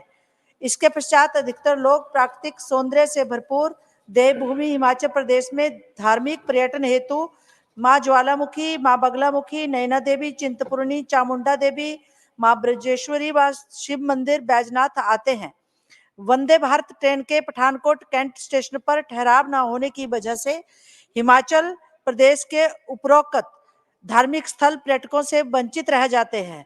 पठानकोट स्टेशन पर वंदे भारत के ठहराव से आम जन को कटरा जाने में बहुत आसानी होगी तथा धार्मिक पर्यटन को भी निश्चित रूप से बढ़ावा मिलेगा। वंदे भारत ट्रेन देश की पहली ऐसी रेल सेवा है जिसमें प्रीमियर सफर का सबसे अधिक ख्याल रखा गया है। इसलिए उपरोक्त रूट पर पठानकोट कैंट स्टेशन पर वंदे भारत ट्रेन का ठहराव लोकहित में अत्यंत महत्वपूर्ण कदम होगा। मैं सरकार से मांग करती हूं कि आप संबंधित अधिकारियों को, माननीय रेल मंत्री जी से निवेदन करती हूं कि आप संबंधित अधिकारियों को निर्देशित कर वंदे भारत ट्रेन का ठहराव कम से कम 2 मिनट के लिए पठानकोट कैंट स्टेशन पर करवाने की कृपा करेंगे। धन्यवाद। Thank you. Shri M. Mohammad Abdullah ji, request to allow the hyper or hypopigmented vitiligo persons to join Indian Army. Thank you, Vice Chairman, sir. Attention is brought in the interest of the people who have the autoimmune disorder namely called vitiligo. Vitiligo is an acquired depigmentation disorder of great concern affecting 1 to 4% of the world population.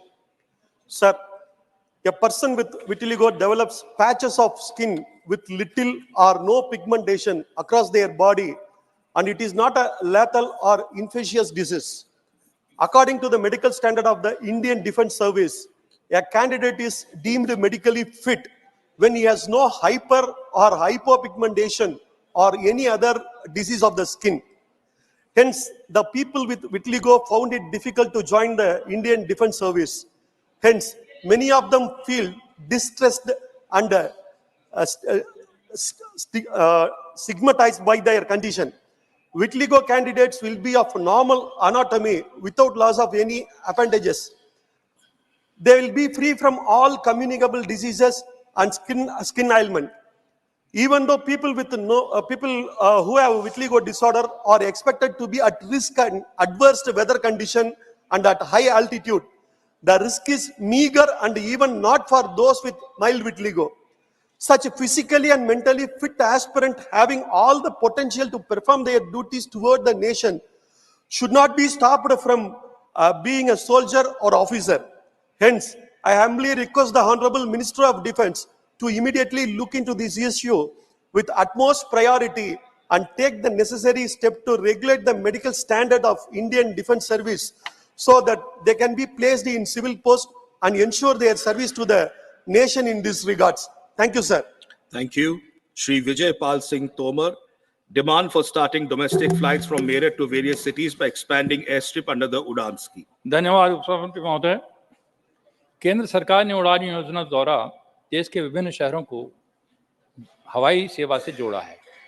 Meerut पश्चिमी उत्तर प्रदेश का एक मुख्य शहर है जिसका अपना एक ऐतिहासिक महत्व है, क्योंकि यहाँ से 1857 में आज़ादी की क्रांति का पहला बिगुल फूंका गया था, जिसकी याद में शहीद स्मारक पर एक म्यूजियम बना है। बागा ओगरनाथ का मंदिर भी पर्यटन केंद्र है और महाभारत कालीन राजधानी हस्तिनापुर मेरठ जिले में स्थित है। पांडवों के समय से वारणाव्रत, विदुरकुटी, शुक्रताल, परीक्षतगढ़ पर्यटन के केंद्र बने हुए हैं। मेरठ खेल के समान का देश का दूसरा नंबर का हब है। विश्व भर में क्रिकेट के लिए मेरठ से निर्मित बैट बल्ले का प्रयोग किया जाता है। विश्व के अधिकांश खिलाड़ी क्रिकेट सामान खरीदने यहाँ आते हैं। गत वर्ष एशिया स्तर के ध्यानचंद स्पोर्ट्स यूनिवर्सिटी का शिलान्यास माननीय प्रधानमंत्री द्वारा मेरठ जिले में यही किया गया है। मेरठ से उत्तर प्रदेश की राजधानी लखनऊ करीब 550 किलोमीटर, हाई कोर्ट प्रयागराज करीब 750 किलोमीटर, वाराणसी का विश्वनाथ मंदिर करीब 850 किलोमीटर, गोरखनाथ धाम मंदिर करीब 800 किलोमीटर। इन सभी स्थानों पर जाने में रेल से 12 से 20 घंटे का समय लगता है, जिससे यात्रियों को काफी समस्या आती है। मानव वर्तमान में एक हवाई पट्टी मेरठ में स्थित है, जहां पर चार्टर प्लेन और हेलीकॉप्टर वगैरह उतरते हैं।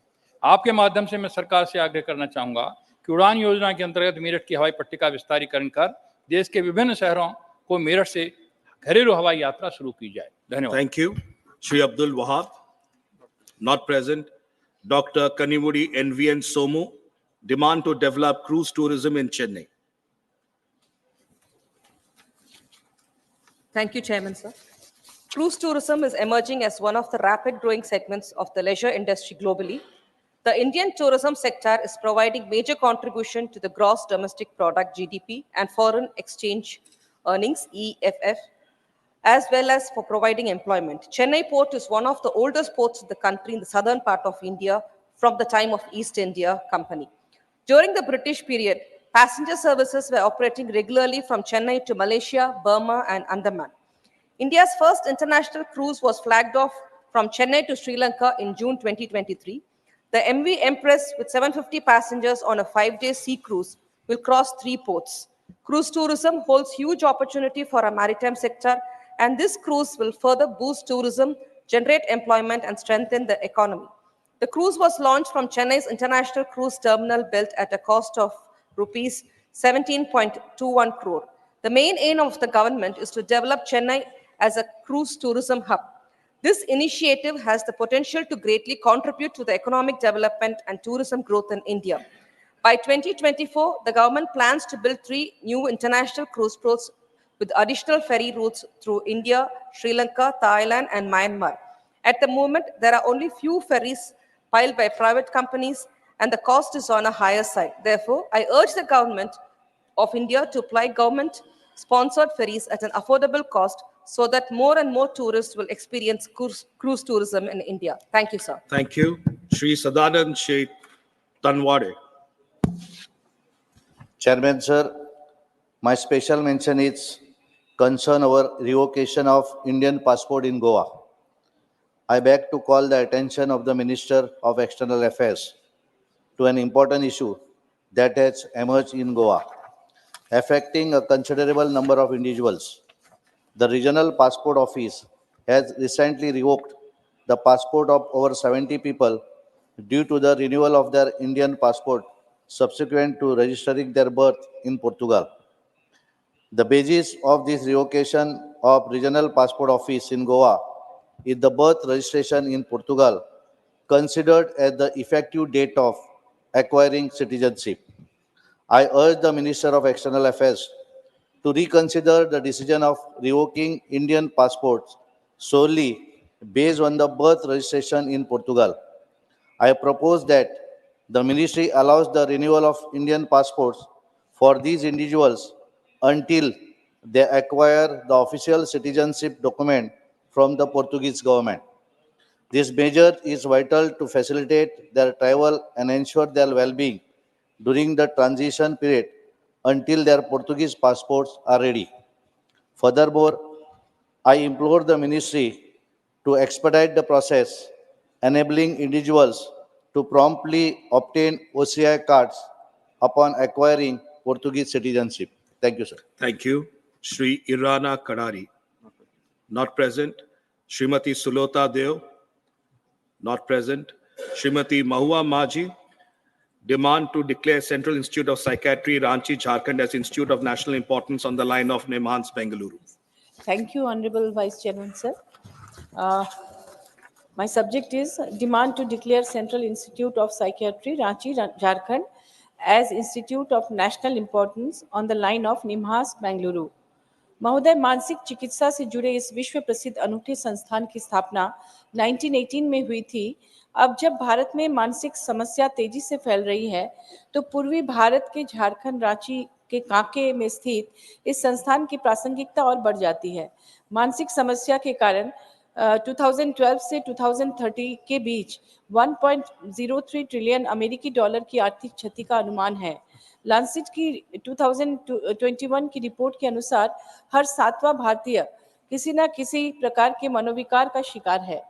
आज आर्थिक सामाजिक तनाव, बेहतर जीवन प्रत्याशा और अवसाद के कारण migration, anxiety disorder, bipolar disorder, schizophrenia, Alzheimer, dementia इत्यादि जैसी मानसिक बीमारियां या मनोविकार हो रहे हैं। बढ़ती जनसंख्या को देखते हुए लोगों को इससे बचाने और इसके समुचित इलाज के लिए अच्छे मनोचिकित्सा संस्थानों का होना बहुत जरूरी है। महोदय, रांची स्थित यह संस्थान एक ऐसा अग्रणी संस्थान है जो केंद्र सरकार की सहायता से पूर्वी भारत के लोगों के मनोरोगों के इलाज की दृष्टि से वरदान साबित हो सकता है। अतः मैं आपके माध्यम से केंद्र सरकार से अनुरोध करती हूँ कि सेंट्रल इंस्टीट्यूट ऑफ साइकेट्री को पूर्वी भारत का निमांस घोषित कर इसे राष्ट्रीय महत्व का संस्थान बनाया जाए, इसका पुनरुद्धार किया जाए। यहाँ शिक्षकों, पीजी के सीट, वार्डों की संख्या और अन्य सुविधाएं बढ़ाई जाए ताकि लोगों को सस्ती, सुलभ और विश्व स्तरीय चिकित्सा मिल सके। निम्हांस बेंगलुरु का बोझ भी कम हो, लोगों का राह खर्च, होटल खर्च बचे, समय बचे और जरूरतमंदों को सस्ती, सुलभ और विश्व स्तरीय चिकित्सा मिल सके। यह संस्थान भारत को स्वस्थ रखने में मील का पत्थर साबित होगा। कृपया इस पर ध्यान दिया जाए। धन्यवाद। Thank you. Shri K.R.N. Rajesh Kumar, not present. Srimati Geeta alias Chandraprabha. Demand of GI tag for Desi ghee from Auria, Uttar Pradesh. जी धन्यवाद महोदय। उत्तर प्रदेश देश का सबसे बड़ा प्रदेश है और विभिन्न जिलों की अपनी अपनी विशेषताएं हैं।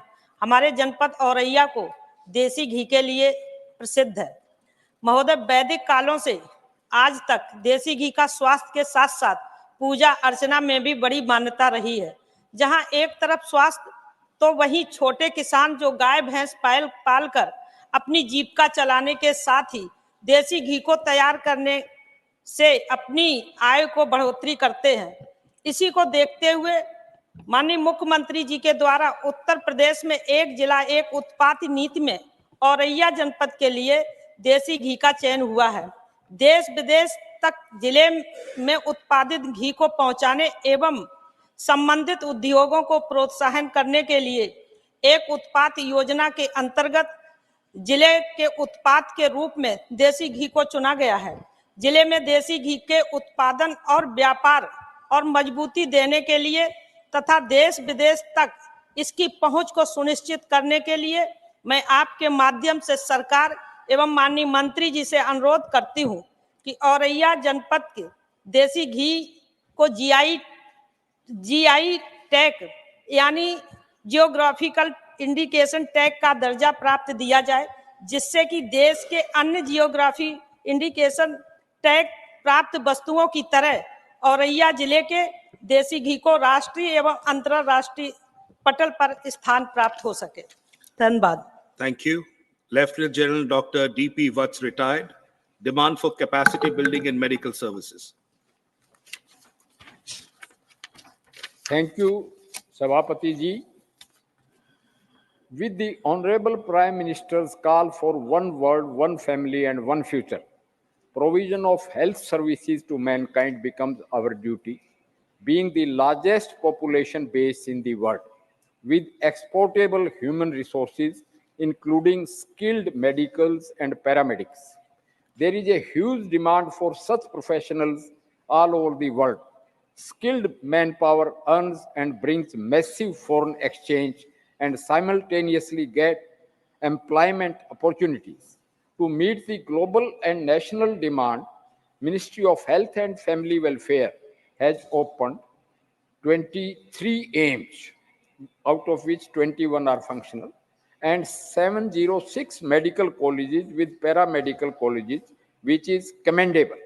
To meet such a huge demand, government should liberalize the licensing policies to permit the medical graduates to operate emergencies, including cesarean sections, after a 1-year course in surgery, gynae, and anesthesia. Courses as was the practice before 1980. The medical profession should be taken out of Consumer Protection Act, and rural services should have more incentives.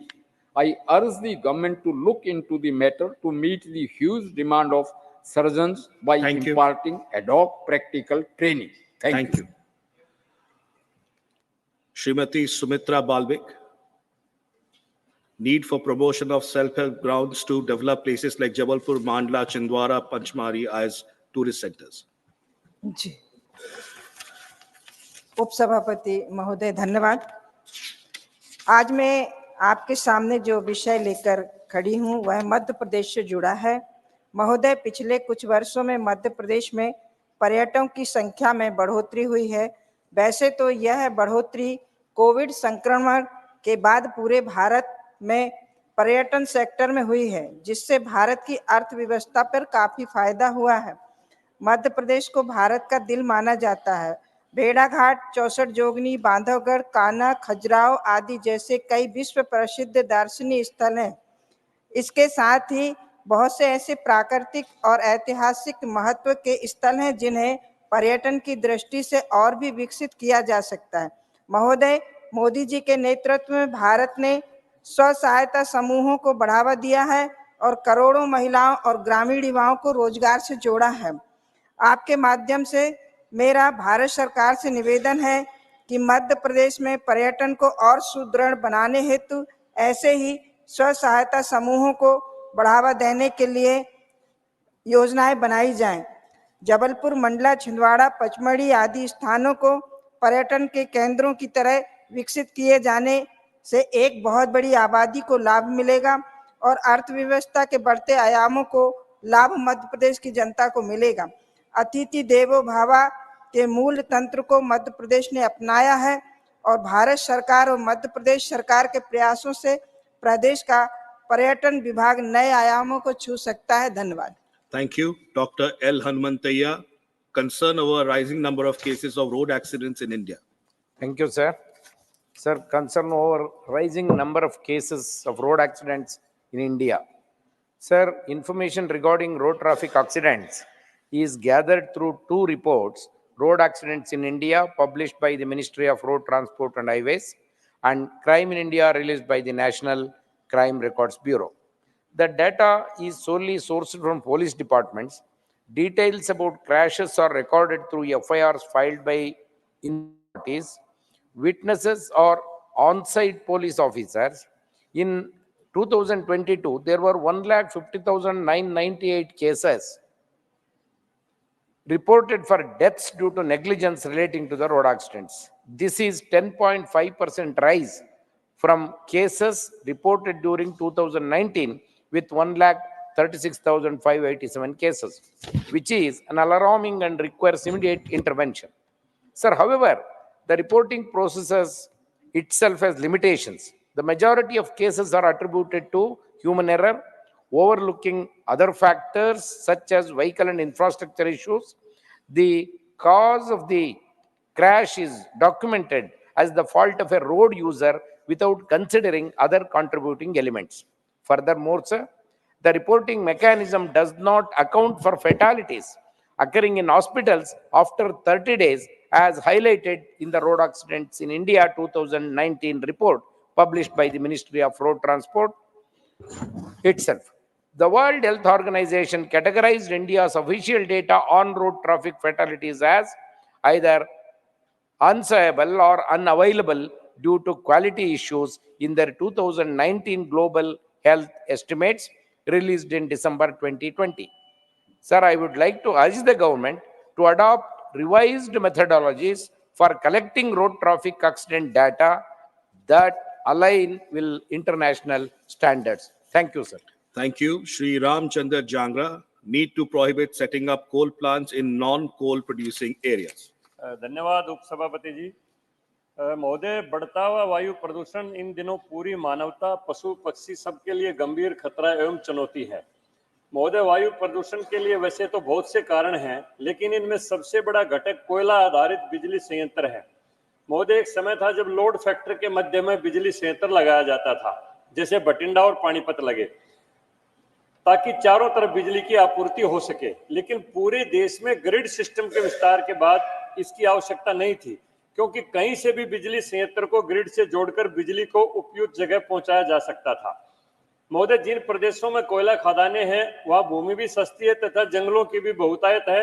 इसके अतिरिक्त उन प्रदेशों में वर्षा भी भरपूर होती है, लेकिन इसके बाद भी हरियाणा जैसे कोयला खदानों से सुदूर प्रदेशों में जो एनटीपीसी, सीएलपीसी, झाड़ली झज्जर में और खेदड़ हिसार में दूरदर्शितापूर्ण फैसले लेकर प्लांट लगाए गए, यही प्लांट कोयला खदान वाले क्षेत्रों में आधी कीमत पर लगाए जा सकते थे तथा कोयले की ढुलाई पर जो खर्च आने से बिजली की लागत बढ़ती है, वह भी ग्रिड के माध्यम से चौथाई लागत से भी कम में बिजली लाई जा सकती थी। कोयले से भरी गाड़ियां हजारों किलोमीटर कोयले की धूल छोड़ती हुई जाती हैं तथा डीजल इंजनों से जो प्रदूषण होता है उसका अंदाजा लगाया जा सकता है।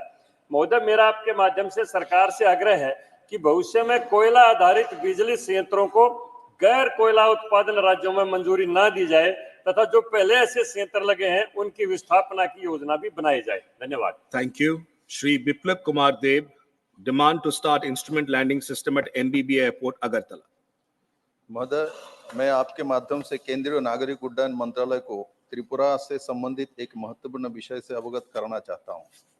एमबीबी हवाई अड्डा अगरतला एक इंस्ट्रूमेंट फ्लाइट रूल्स IFR हवाई अड्डा है, जहां विमान के पहुंचने, उतरने और उड़ान भरने के नेविगेशनल इश्यू सहायता और उपकरण लैंडिंग सहायता के माध्यम से निर्देशित किया जाता है। इंस्ट्रूमेंट लैंडिंग सिस्टम का उपयोग एक्यूरेट लैंडिंग में सहायता के रूप में किया जाता है, जो सामान्य और सही मौसम की स्थिति में रनवे पर उतरने के लिए विमान का मार्गदर्शन करता है। एमबीबी हवाई अड्डा अगरतला में पुराने ILS सिस्टम को नई प्रणाली से बदल दिया गया है। नया ILS सिस्टम इंस्टॉलेशन का काम पूरा हो चुका है। एयरपोर्ट अथॉरिटी ऑफ इंडिया के विमानों द्वारा ग्रांड कोलिब्रेशन और एयर कोलिब्रेशन 27 नवंबर 2023 को पूरा कर चुका है। अगले फेज में कोलिब्रेशन रिपोर्ट के आधार पर उपकरण प्रक्रिया प्रोसेस विकसित किए जाएगी और इसे अनुमति के लिए DGCA के भेजा जाएगा। DGCA की मंजूरी के बाद उस सिस्टम को चालू कर दिया जाएगा। महोदय, आजकल कोहरा के कारण बहुत सी फ्लाइट्स एमबीबी एयरपोर्ट पर उतर नहीं सकती और उन्हें दूसरे स्थान पर डाइवर्ट करना पड़ता है। इससे पैसेंजर्स को बहुत परेशानी का सामना करना पड़ता है और उन्हें आर्थिक बोझ भी उठाना पड़ता है। अतः केंद्रीय नागरिक उड्डयन मंत्रालय से अनुरोध है कि इस दिशा में DGCA की मंजूरी शीघ्रता से प्रदान किए जाए, जिससे ILS सिस्टम को एमबीबी एयरपोर्ट अगरतला में शुरू किया जा सके। धन्यवाद। Thank you. Shri Niranjan BC, not present. Shri Rakesh Sinha, not present. Srimati Ramila Ben Bechar Bhai Bara, demand to construct hostels for tribal students. धन्यवाद सभापति जी। महोदय, मैं आपके माध्यम से सदन का ध्यान आकर्षित करना चाहती हूँ। प्रधानमंत्री नरेंद्र भाई मोदी जी हमारे गुजरात राज्य के मुख्यमंत्री रहते हुए उन्होंने राज्यव्यापी कन्या केनवनी रथ चलाकर बालिका शिक्षा को बढ़ावा दिया, बालिकाओं की शिक्षा पर जोर दिया।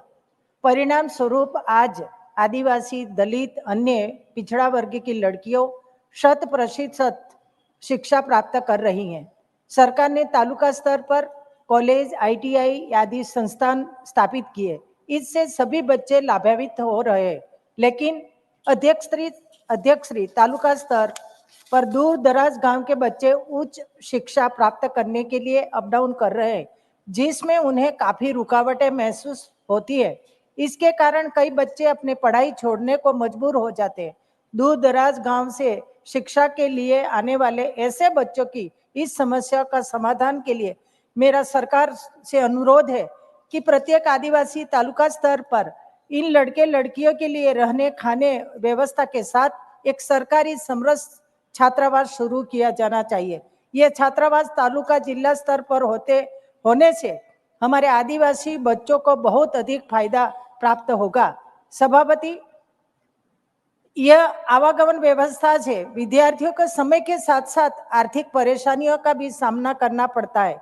माता पिता गरीब होने से कुछ बेटे बेटियों को बीच में अध्ययन यात्रा बंद करना पड़ती है। मेरा अनुरोध है इस समस्या के निराकरण हेतु छात्रावास का निर्माण शीघ्र करवाना अति उचित होगा। धन्यवाद। Thank you. Shri Satish Chandra Dubey, not present. The House stands adjourned to meet at 11 a.m. on Monday, the 11th December 2023.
जगत के सभी गणमान्य साथियों, देवी और सज्जनों, लाल किले का ये प्रांगण अपने आप में बहुत ऐतिहासिक है। ये किला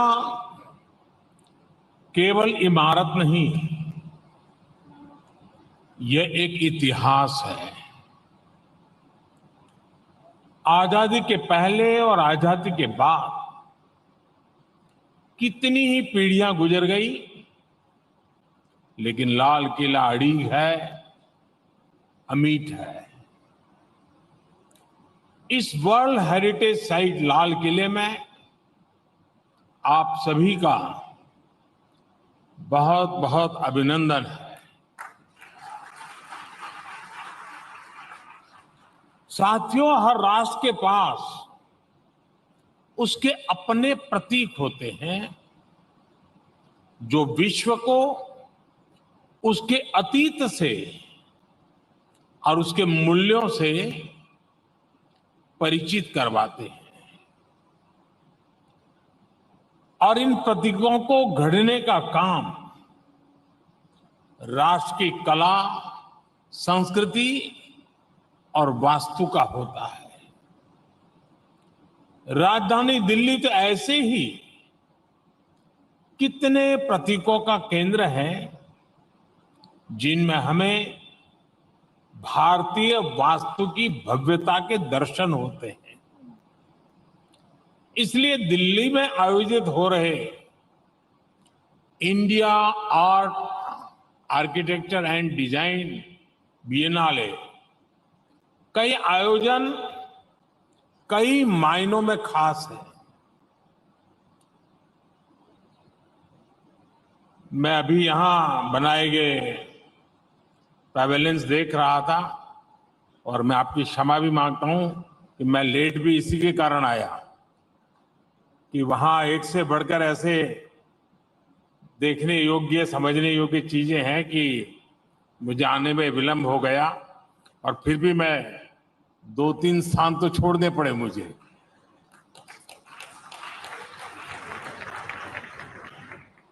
इन पैवेलियंस में कलर्स भी है, क्रिएटिविटी भी है, इसमें कल्चर भी है,